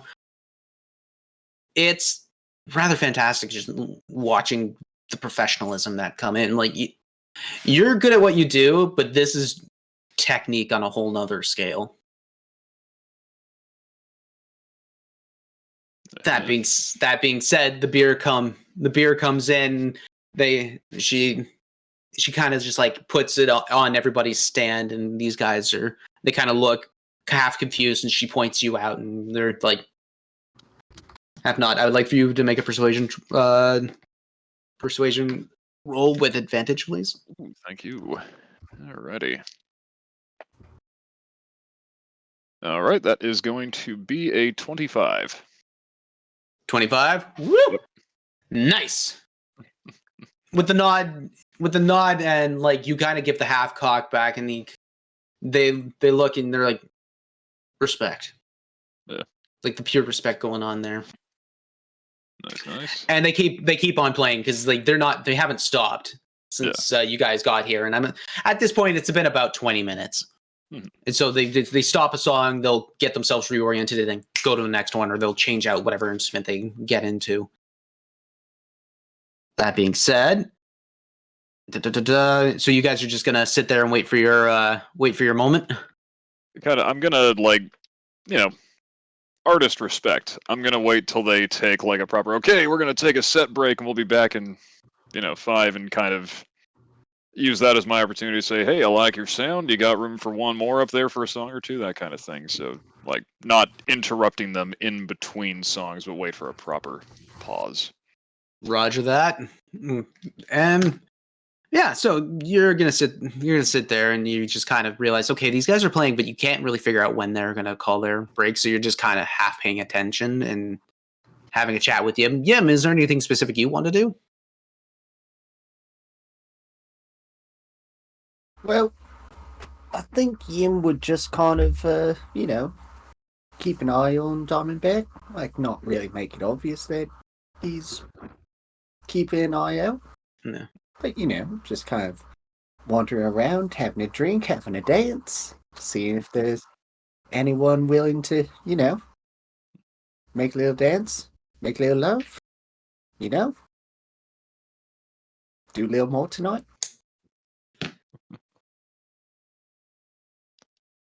I want to say the joke so damn badly.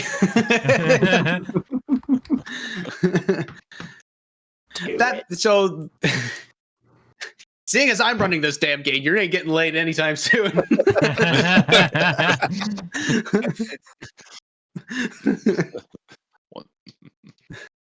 I'm that old curmudgeon. This is what happens when you split the party. Yeah. So you made yourself an Ash Orange Hollow.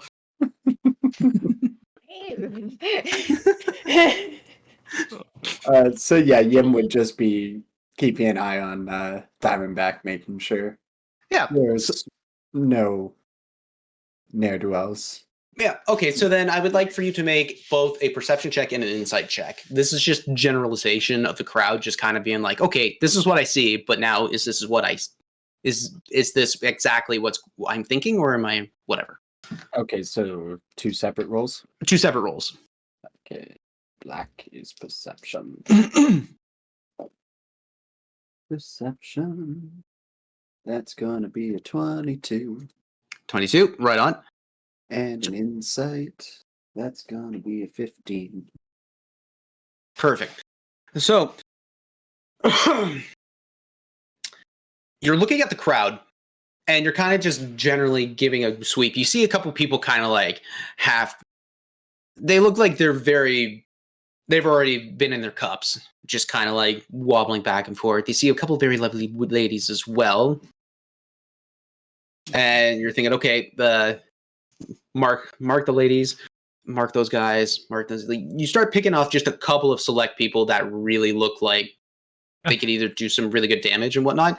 And you start looking into them and thinking, okay, well, obviously we haven't done anything to incite any stuff, but given Diamondback's nature, we don't know what's going to happen. And so you guys are chatting, you guys are having a great time and moment. And then you hear, all right, folks, we'll be back in a couple minutes. We're just going to have ourselves a nice break. Yeah, you'll excuse me. Of course. Have fun. Thank you. And thanks for watching out for me. Always here. Except when I'm not. But you know. I'm here right now. Diamondback, Diamondback, you get up, you start walking away. You turn back, and Yimmer's gone. Crafty little devil. He's in the rafters. How'd he get up there? At this point, I've stopped asking, really. So yeah, I approach, kind of tip the hat. Well, if you don't mind me saying so, y'all got a mighty fine sound.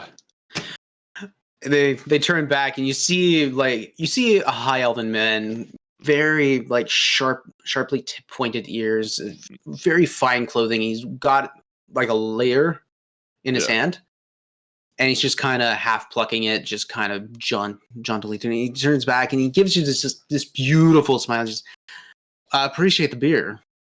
That was honestly wasn't expecting that, but I appreciate it. Thank you so much. Well, ain't no worries. Always happy to make sure good music is compensated fairly. Yeah. Oh, for sure. It's hard enough for all of us, and I noticed that you're wheeling your loot on your backside. So, how long you been playing? Oh man. Well, as you can probably guess by the chops here, I'm only half of what you are. So I've been strumming about. Oh gods, now. Almost 40 years, maybe. Oh, right on. Old guard. I love it. Well, I got to go to Bard's College young. My family sent me off, but I'm a little longer in the tooth than I might look. Oh, I mean, I believe you're half elven, given that you got a little scruff going on. Yeah, just about. That being said, I still appreciate the beer. Boys, what's your name? Well, my name, stage name I go by is Diamondback. Diamondback? Well, it's a pleasure to meet you. How about y'all? How about y'all? Well, we're the Iron Trumpets. Ooh, nice. But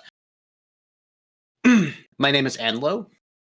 Anlo. This year, he points over to a dwarven man, just like it almost seems like it'd be like a cousin it situation where the beard it's like a pure ZZ top beard, but the proportion of the body just kind of shrunk down, but the beard stayed the same. Just almost the beard's almost scraping the floor, and like the hair just kind of covering in. It's like it's very much old 70s like dad feel, like dad hippie feel. This is Hager. Hager. Nice. Pleased to meet you. And he just looks up. I almost drink water. That was a close one. Yeah, there's a reason why he's a Sean player. I know the type. Points over, and you see what almost to be like a half-size Minotaur. Looks up. This is Letra. He looks down. Right. Like, And the last one, Thorn. And it's another dwarven man, but it's actually like a really nice trimmed beard. nice. A very nice trimmed beard. Beautiful slicked back black hair. And like for a dwarf, you think like naturally there'd be like stout and like very broad, but actually he's kind of skinny.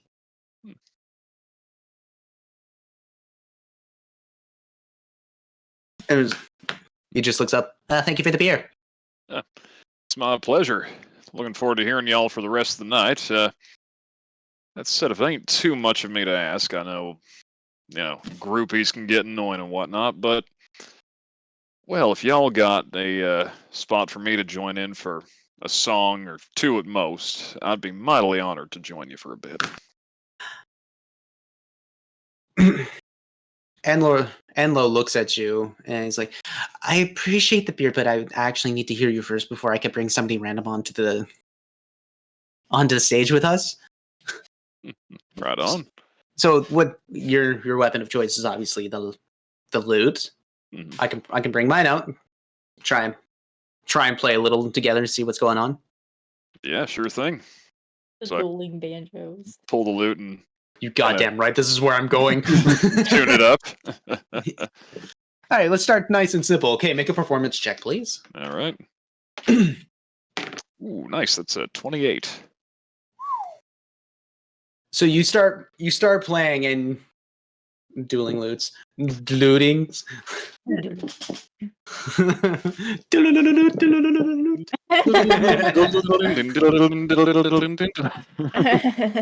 love that. He pulls out his lute and he just starts strumming a very simplistic tune, and then you start realizing, oh, he's layering like a double harmony on there. There's a couple ghost notes that he's been hitting, and then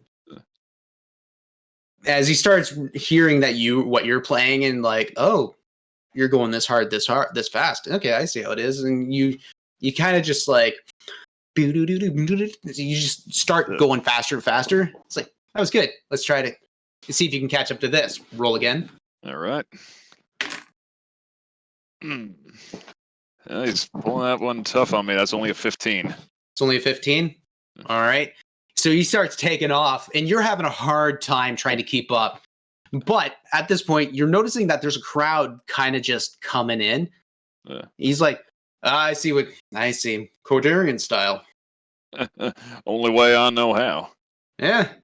Ain't nothing wrong with that as he starts playing back and forth. All right. See if you can if you can't catch up to this one, see if you can catch up to this. And he starts going faster. And at this point, he's not picking anymore. He drops his pick and he starts doing a finger styling. Just roll one more time. He's got me. That's only another 15. Oddly enough, he starts, because he's been playing all night and he's had a couple beers, you start noticing that there's a couple slip-ups on his end, and you're starting to catching up to the tempo, but also catching up in style and technique as best as you could possibly follow. Yeah. He's like, you're doing actually pretty damn good. Look at you go. At the point, you see the crowd coming around. Yimmer, these people are genuinely curious. These people are genuinely curious. You see one person kind of getting all grumpy to the fact that, like, oh, there's another person playing and he just wants his damn peace and whatnot. At this point, people at the bar. Beatrice and Halsterian, I would like for you to make Constitution saving throw, please. Oh, goodness. Yeah. Howard, what are you up to? I'm probably just hanging out on the table at the table with Bree, just feeding her little snacks. Keep a watch on her while Mama gets drunk. Yeah. you get like one of those pretzel. You get like one of those baked pretzels that have really nice spices in them. You're just like, you pull, you kind of feed it to Bree. Bree's just like. Give her a little mage armor because it's really crowded in here and there's a lot of drunks, and woe be unto anyone who disturbs that mage armor. And she's so precious. Like, this baby alligator is just kind of having a fun time. You're feeding her peanuts and whatever little scraps of meat. Then everybody, you see a couple just drunk, and you're just like, she's so precious. Yep. Mommy says it's That's her tingling. mom right there. Yeah. You're just like- okay, so Constitution saving throws. 17. And Beatrice. Natural one. Welcome Oh. to the party. Does she get advantage with that boon from earlier? Wait, what was the boon? We didn't roll anything. Yeah, that's right. I Because just- at this Okay. point, when That's it a comes, 17, so. I was gonna say we'll do it to that. When it comes to player boons coming in, I'm not gonna roll them no more. Okay, I'll take care of it for you. Yeah, you take care of it, and whatever happens afterwards. Yeah, no worries. But at this point, you get the advantage on that. You guys are taking the shots, and you realize, oh, geez, spleen, what did you get yourself into? Just one.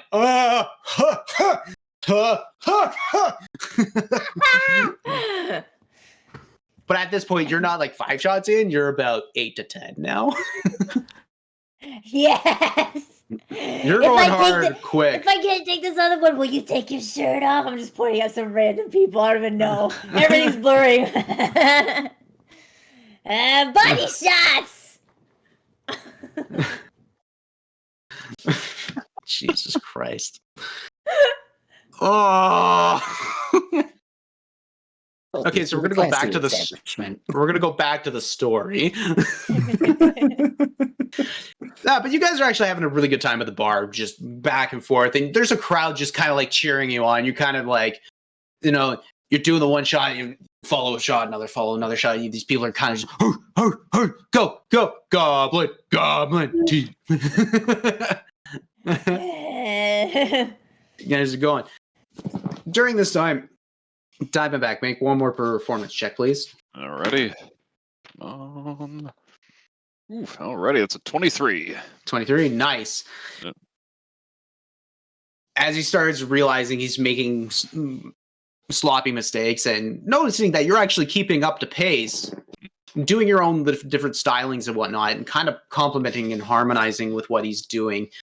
And Lo's like, all right, watch this. He drops, and in a form of almost pure magic, you sense just like this aura presence off of him, and you realize, oh, this guy's actually really fucking trying now and putting all the stops out.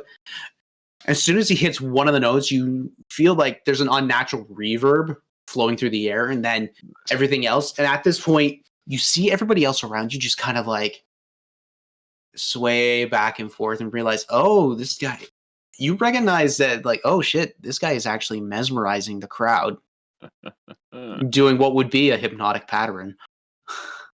Well, I see you're learned in more than just music as well. Of course. What do you mean? I wouldn't have gotten this good if I didn't know what I was doing. Well, likewise, partner. Now right. I'm gonna have to see. How can I? All right. Well, with that, I'm tired. I need to take a break. You're obviously good enough to hit the stage, so come on in.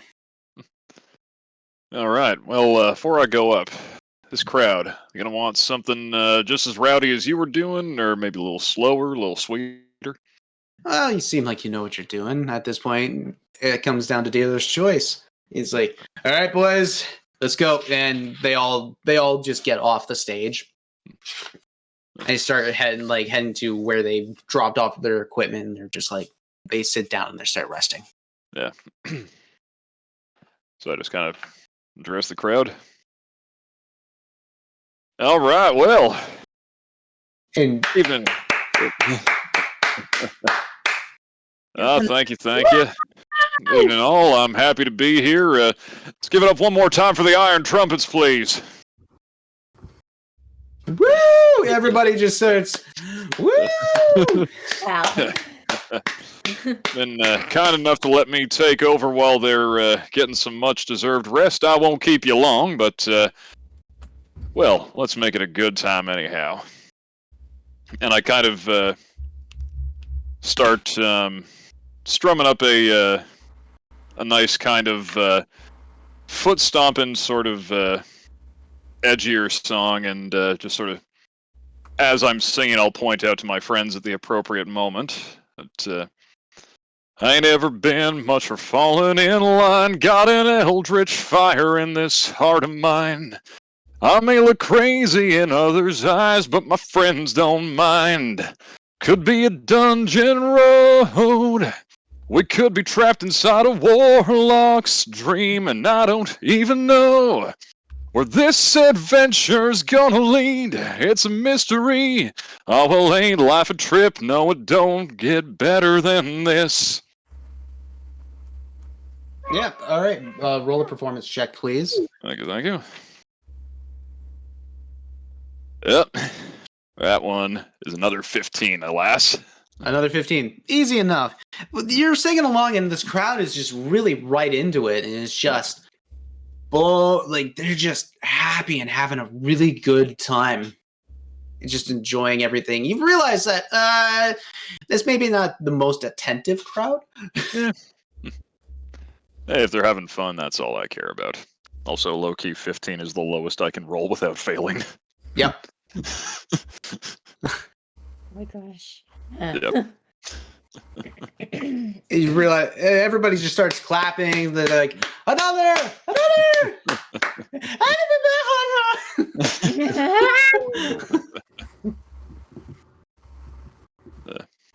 Then I kind of, if I can, bring it to something a little softer, a little sweeter.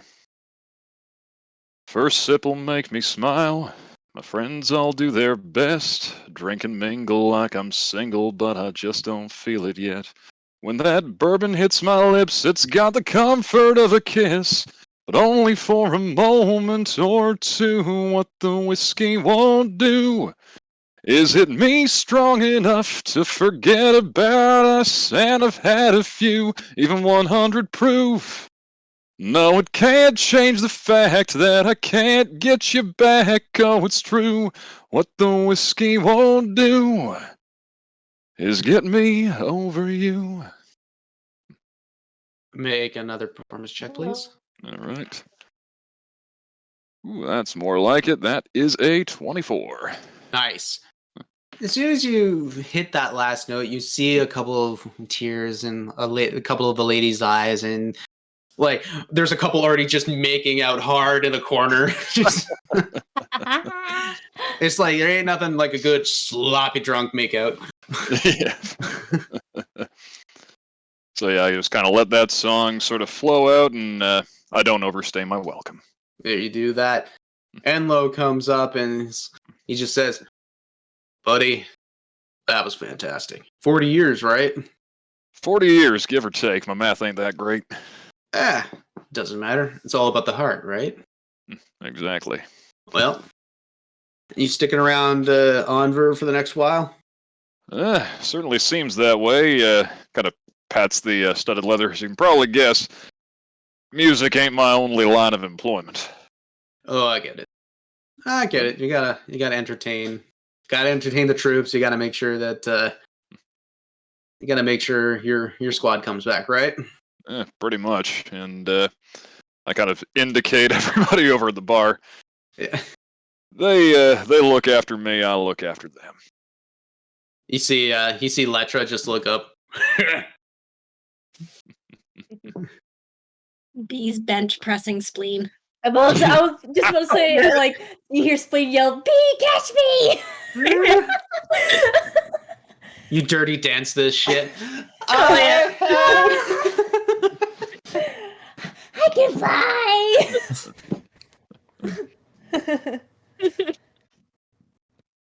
As you continue on, you guys end up having yourselves an absolutely fantastic night. For the Yimmer, you, as much as your Overwatch had looked on, you definitely didn't see anything of trouble or discontent or malcontent, whatever it may be. John Malkovich. He's a sneaky one. I'll find you one day. You just hear a voice in the background. No, you won't. That being said, you guys had a great night. I'd like for the bar crew to roll another Constitution saving throw, please. Yeah, roll for finding your way back home. 25. 25. Hal? 11. 11. Spleen? Natural 1. Oh. I got There we cat balls. Oh, I was gonna show it. Cat balls. Yeah. Oh, Wait, perfect. How Did- perfect. did you Oh, roll wait, that we- with advantage? I don't Yeah, with the want boon. to. Hang on. I Party don't boon. want to. That's This up is- to this you. makes Well. sense. This is poetic. No, I like the poeticness of it all. Me too. Spleen, it has been a hard night of good drinking, but somewhere along the lines you kind of forgot how to count, let alone if you could remember to count to begin with, Uh-huh. if you even could. Mhm. That being Oh. said, you kept going, and the alcohol bought back. It Yeah. bit back. You're basically like, you're that drunk friend that everybody's gonna have to like take care of, and Over their shoulder, singing Yeah. Backstreet Boys. exactly. Backstreet's back. All right. La, la, la. The waitress comes up. All right, so obviously you're leaving now. All in one bill, separate. What's going on? They're all on me. Matter of On- fact, round for the house. Woo! Yeah, everybody, woo! Okay, we'll do that. Get that out. And she writes it up. Hands you the bill. Yeah. How much is it? 300 gold. Nice. I put down 4 platinum for her. Keep the change. That's 40 gold. 300. Oh, 100. I put down an equivalent amount of platinum, and actually, shit, And- how much platinum do I fucking have? I was like, here's 40. And everybody run. Like I said, math is not my strong suit. Or conversion of currency. All right, so So you would need 30 platinum to meet that. in that case, I put down 45 platinum and say keep the change. Whoo, buddy. Big spender. Whoa. I mean, we haven't really spent much of what Yimmer and I made last season, so Fair. You guys have yet to really have a shopping episode. yeah. God, why did I say that out loud? Why did I say that out loud? Oh, it's coming. Like in the morning when they're sober. I'm sorry. Yeah, Hal asked him to have noticed that. I was like, oh, got a little rich pie over here. Ah, okay.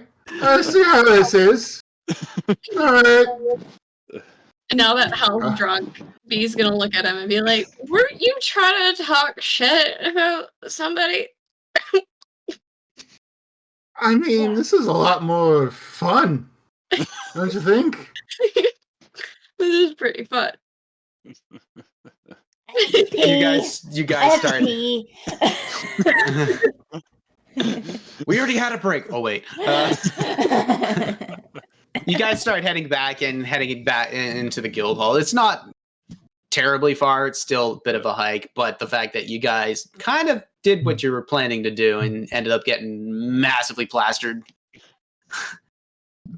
I'll just ritually create a disc outside and let people pile onto it.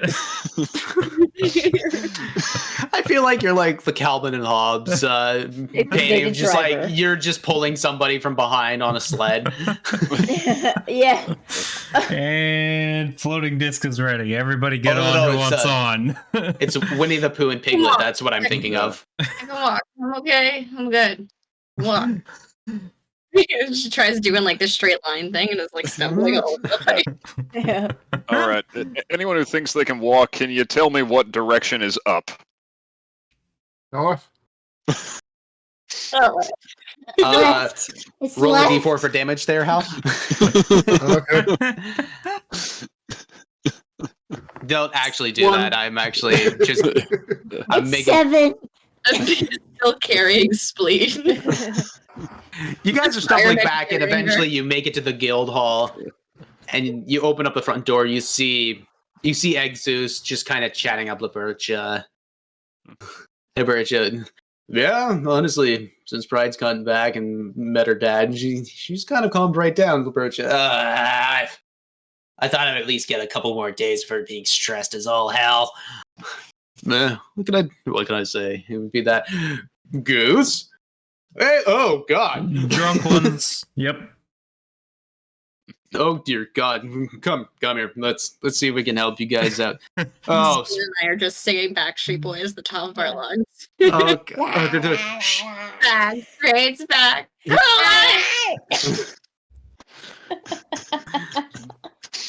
Oh, my God. So, do you want me to lessen this? Sure. I still really need to remember to pick up Silence. They were doing that all the way through Ashbourne's Hollow. Oh, okay. Come here, guys. You see this Leonin, like this very massive Leonin, very broad-shouldered, come down. All right, come here. He just. This is not the first time. He puts his hand, like he puts the meaty palms on both your foreheads, and you feel this warmth just come out, and you realize, oh, geez, a bit of the drunkenness goes away, and you guys actually have a more clarity of mind. Let's do it again. All right, that's fine. In the background, all you're hearing is ting, ting, king. Come on now, you know what you're doing. Ting, king. Is that Bodek I hear in there? Yeah, the bird jet. Yeah, he's been sparring with Shifting Amber all night. B runs over. Oh, Still on the shoulders. Viceroy is in here, is he? Not that I know of. I haven't seen him come in. Okay, good.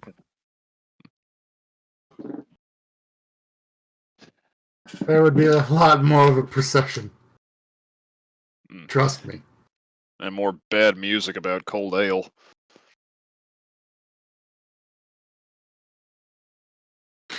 That being said, so you guys run over to go see Bodek and Shifting Amber. Hell yeah. As you round the corner, you kind of like fall right over. Kind of like literally the drunken stumble around.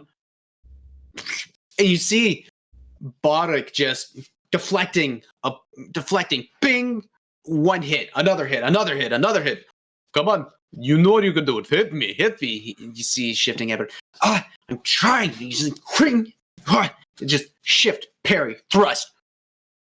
Step aside, Bodek. This guy, as old as he looks, he moves with such an agility that you wouldn't think was possible for his age. And the fact that, like, okay, he's obviously reading how Shifting Amber is doing his thing. He's just step to the side, kind of give like a, not like a full-on slap, but just kind of like a push. Come on, you know you can do this. I'm open. Let's go. And Shifting, you see a little bit of the rage in his eyes, and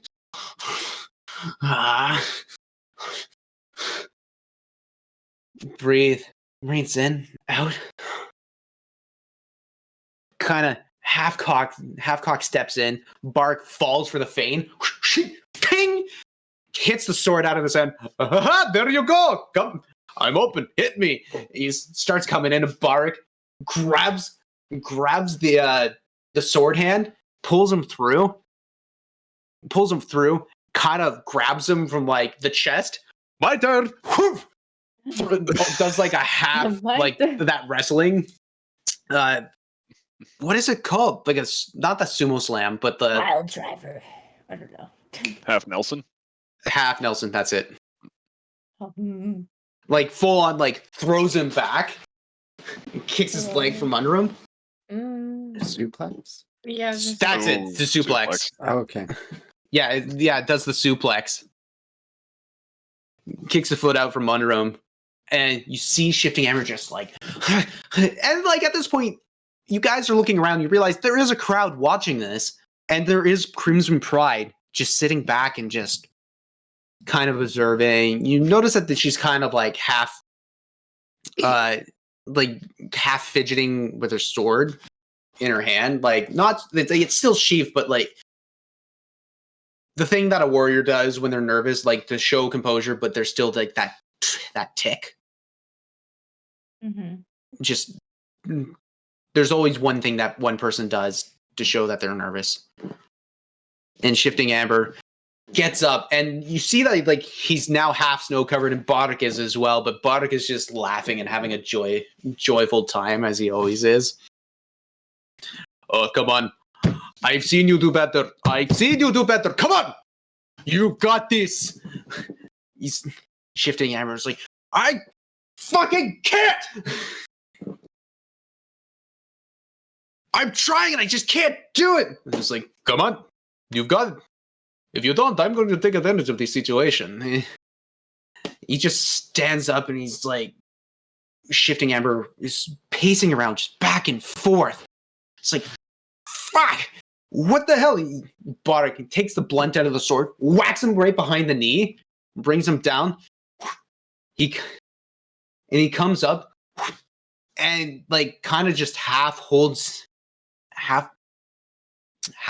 his chin and lifts it up. Why do you want to call her? Why are you a part of the Axis? And he looks up. Because she took me in. And he looks over to Pride. That is true. But why did she take you in? And Shifting Amber just looks. Because why? Why are you here? Because I can be better than this. You goddamn right you can be better than this. You're still young, you're still learning. I get it. But you have to control that anger. Why were you given the name of Shifting Amber? You kind of just see like a slight well in Amber's eyes. Because I'm afraid. Because I don't stand still. You're damn right. And what is the point of being a caller? Why were you given that name? Because I had to do this. No! What is the reason for your name? In Amber. Because it is my attribute. It is who I am. But it's something for me to overcome, to become better. To become truly part of the Axis. You're damn right. This is why I was given the name of kindness. I was too kind for my own damn good. And that was something I had to overcome myself. To truly be who I am. Not to get rid of it. But to understand that I can be better than that you can be better than Shifting. And he gets down, he kind of gets into it on his knees and looks at Amber in his eyes. No, come on. You got this. He kind of just gives him a half, like the half cheek slap. As he does that, Amber grabs his arm. And because of the Furbug's powerful build, lifts Boddick up. Like, grabs the arm, grabs his waist, lifts him up, throws him halfway across the battle, like across the training grounds. Lands hard, and you hear just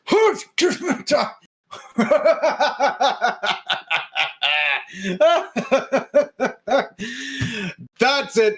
There you are. Pride, you're going to make a man of him yet. He gets up. He gets up, and Pride just kind of gets up and rushes over to Shifting Amber. I knew you could do it. I knew you could do it. And Boddick comes up and he gives Shifting Amber just the greatest big hug that you ever have. Just, this is why you're my great-grandson. All right, let's go. Hey, everybody else is here. How long have we been doing this for, actually? And Pride looks up. A couple hours now. Oh, jeez. Oh, jeez, I need to get some beer in me and some food. Why, Steve? No. Why? Oh, Jesus.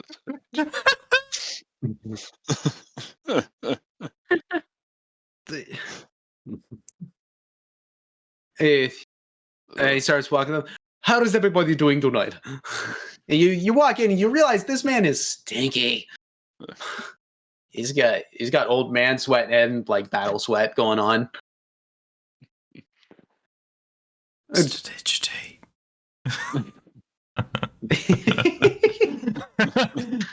There's no amount of incense bags that'll cover up that stench. That being said, well, give me a second. I need to wash myself up. But we'll be back. And he kind of walks off. And Pride is still kind of talking to Amber. And they're just like, it's not so much as a loud conversation, but very just like hushed toned and whatnot. And you see her like take her hand and like, okay, there's a cut here. She's kind of half mending, and another cut here that she's half mending, and looks at his looks at the knee that just got slapped from the broadside of a sword. Okay, we can look at that. All right. Party's over. Go back. Fair enough.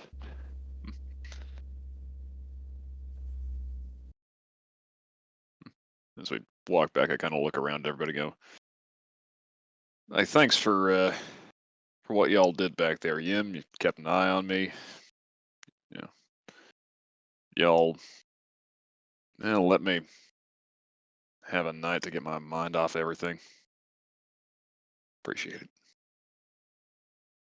Yeah, those are some nice tunes you were playing. Well, been working on that first one for a while. I think it still needs a bit of tweaking, but I'll get there. I think is perfect right now. It's no problem. I think he deserves to be cheated again. He didn't learn his lesson the first time, clearly. We gonna steal his pants? We'll see what opportunities arise. Yeah, probably a bit more Or than lower. just the pants. Opportunities that won't, bite the guild in the ass. We can truly go by the phase of spineless and just, I think for now we might want to avoid outright murder, but Yeah. I like where your head's at. Yeah, like after he helps and like we're done with him, we can. Tobias told me stories of the Ballbuster Brigade and how their name came to be. We could always do that. Go bust him in the balls. It's like, Thanks, yeah, That's not a bad idea. yeah. I mean, does he have any like pride we can appeal to and like screw with him? I like Oh, screwing with him. The man's made of pride. Pretty sure he thinks his shit smells like cinnamon rolls. And he loves Corduria to a tremendous fault. Thinks our country's the best thing ever put on this good earth. And, well, I like home, but we got problems. Yeah, I'm sidetracking myself with terrible ideas. You know what? They've cleared out the training hall a lot. I'm gonna go head in there and practice some more. I'll catch up with you guys in a bit. Remember, we got spooky eyes that want to speak to us tomorrow. Yep. They're always watching. Mike Wazowski. We're always watching. Always watching.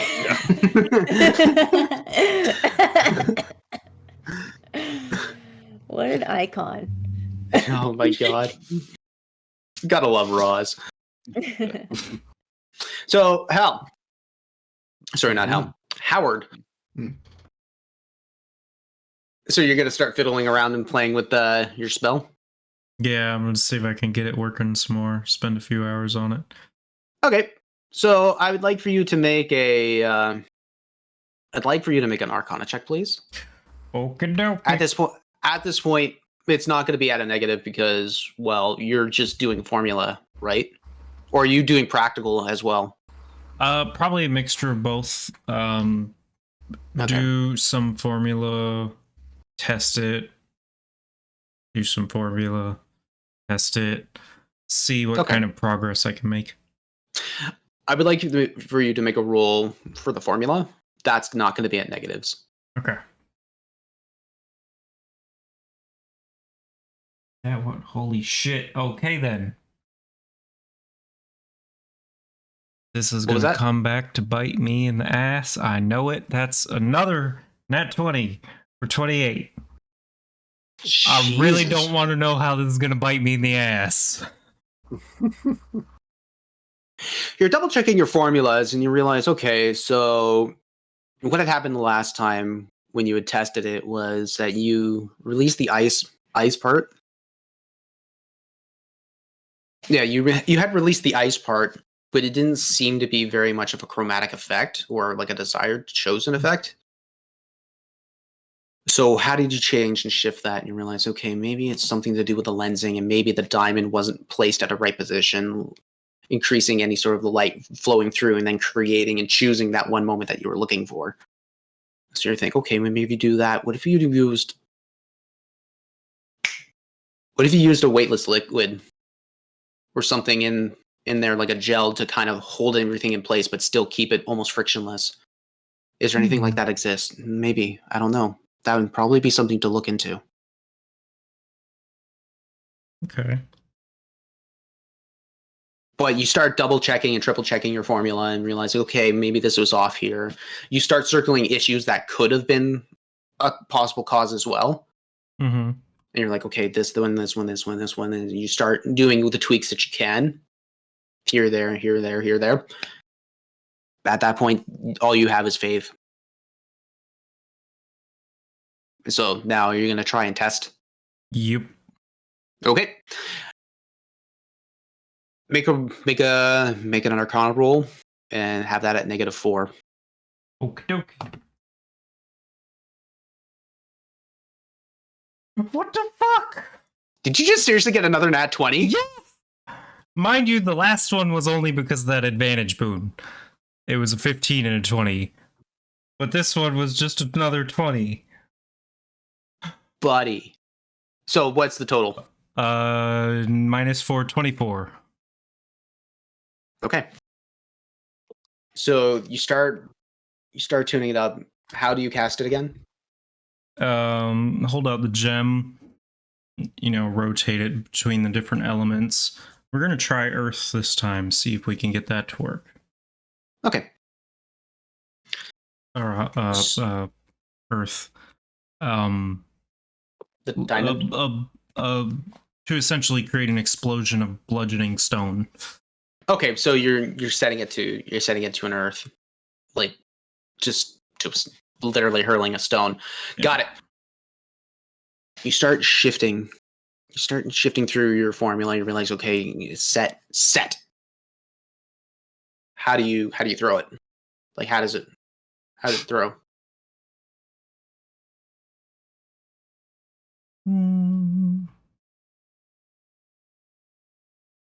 Underhand. No.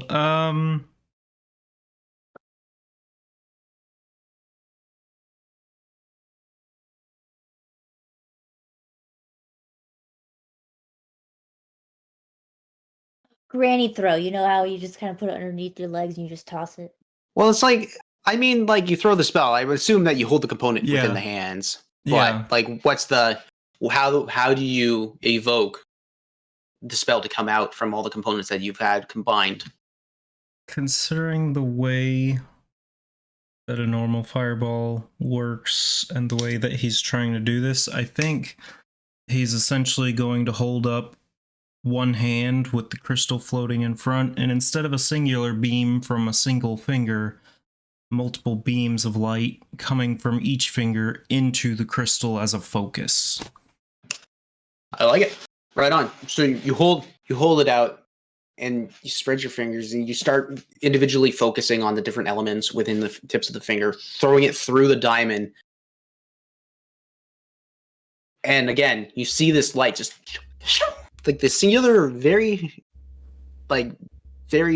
small beam of light. Just you hit one of the practice dummies, and you hear, and just a little bit of earth just come out. Just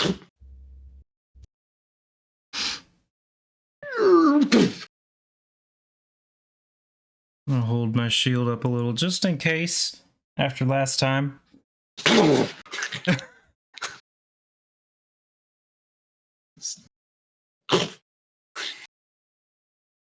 Closer. Getting closer.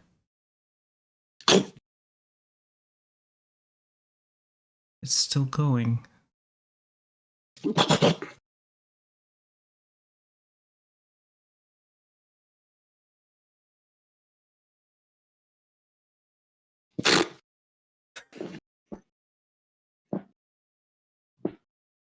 I can't help it.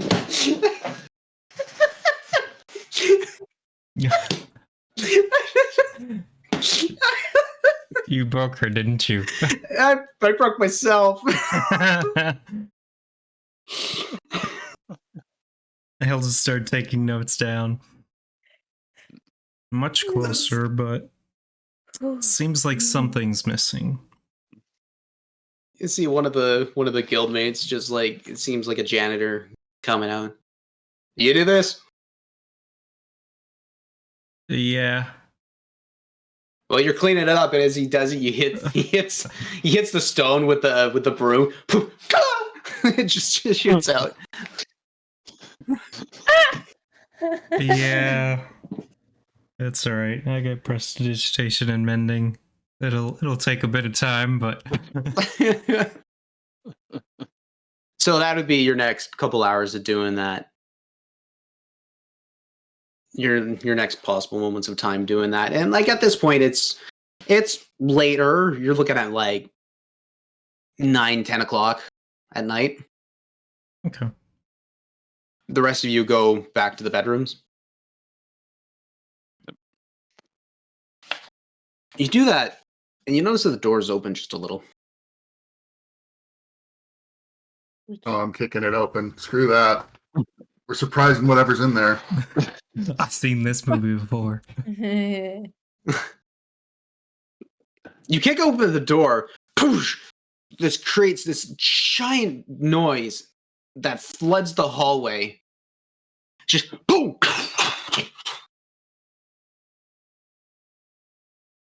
You guys walk in, and there you see an older gentleman, goatee, portly fellow,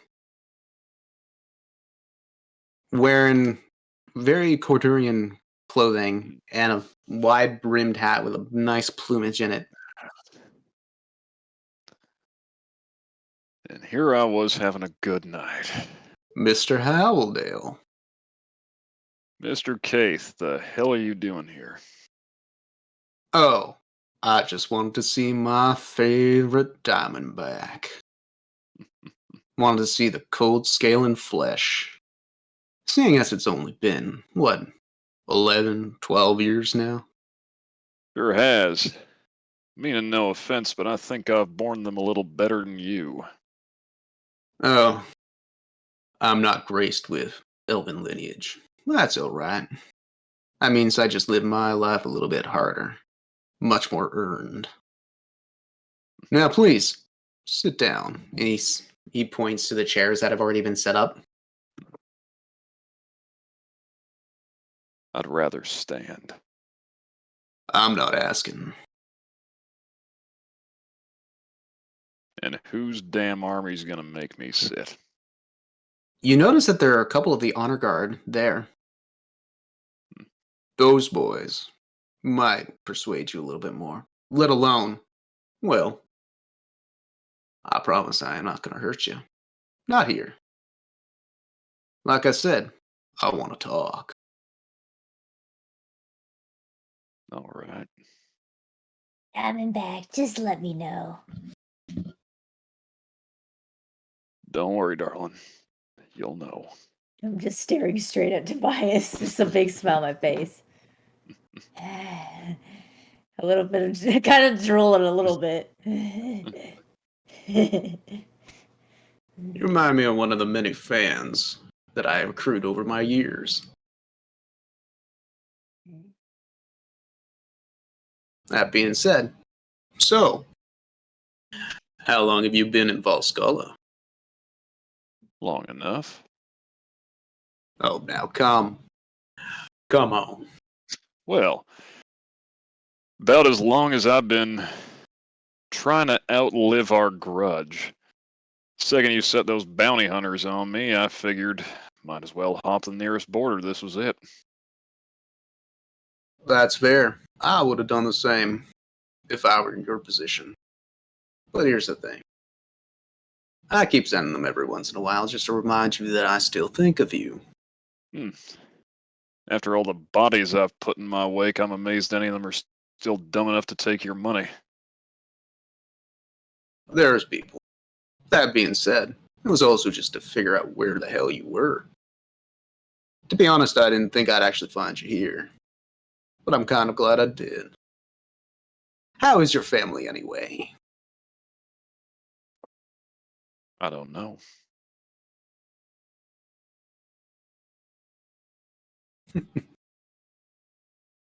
That's good. That's really good to know. So you left your family behind and you didn't keep contact. I hear you've done anything possible to them. Oh, don't think that I'm gonna go after them. My grudge is with you. Good. And this is all mano a mano. I'm gonna bury you. I'm gonna put you into the ground. And the best part is, you can't touch me. You can't do anything whatsoever. He stands up and he just starts half pacing around. Oh, trust me, I'm gonna get you out of this country. I'm gonna bring you back home. And that's where I'm gonna have my fun with you. Better than you have tried. You want to try? Go for it. I don't stand alone anymore. I know. Snakes always stand together. Slither under the rocks that they came from. The thing you never understood about snakes, Tobias, they ain't just sneaky. They're dangerous. If you poke them enough, well, you only got yourself to blame when the consequences come falling down on your dumb head. I don't plan on poking this snake. I got a club. I tend to beat it. Look, I'm perfectly fine without hearing about your romantic exploits with yourself. But don't you have anything better to do with what few human years are left to your gray face? Oh, I plan to live for a while, my friend. I have a lot of time, as much as it may seem limited in yours. Not on my watch. He kind of looks over. I like this one. Can see why you keep her around. That being said, my friend, I will be seeing you around. And trust me, I'll be seeing you. He starts getting up and walking off. He really is a coward. I hiss at him. To make snake noises.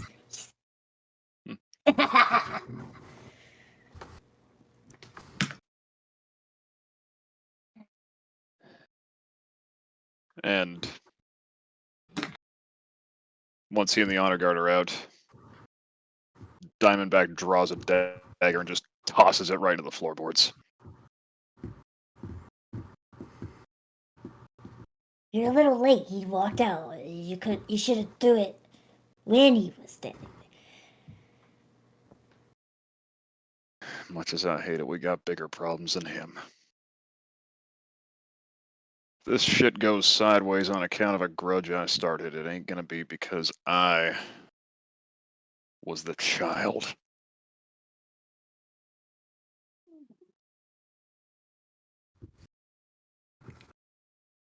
Just hold it inside. That's what I did for years. Just bottle it up. Just bottle it up. Savor it. Savor this feeling. Because it's going to be one hell of a freaking dessert when you unleash it on him. Oh, I'm counting on it. Alright, I'm tired. It is very late, and you guys are still very much drunk and having this conversation.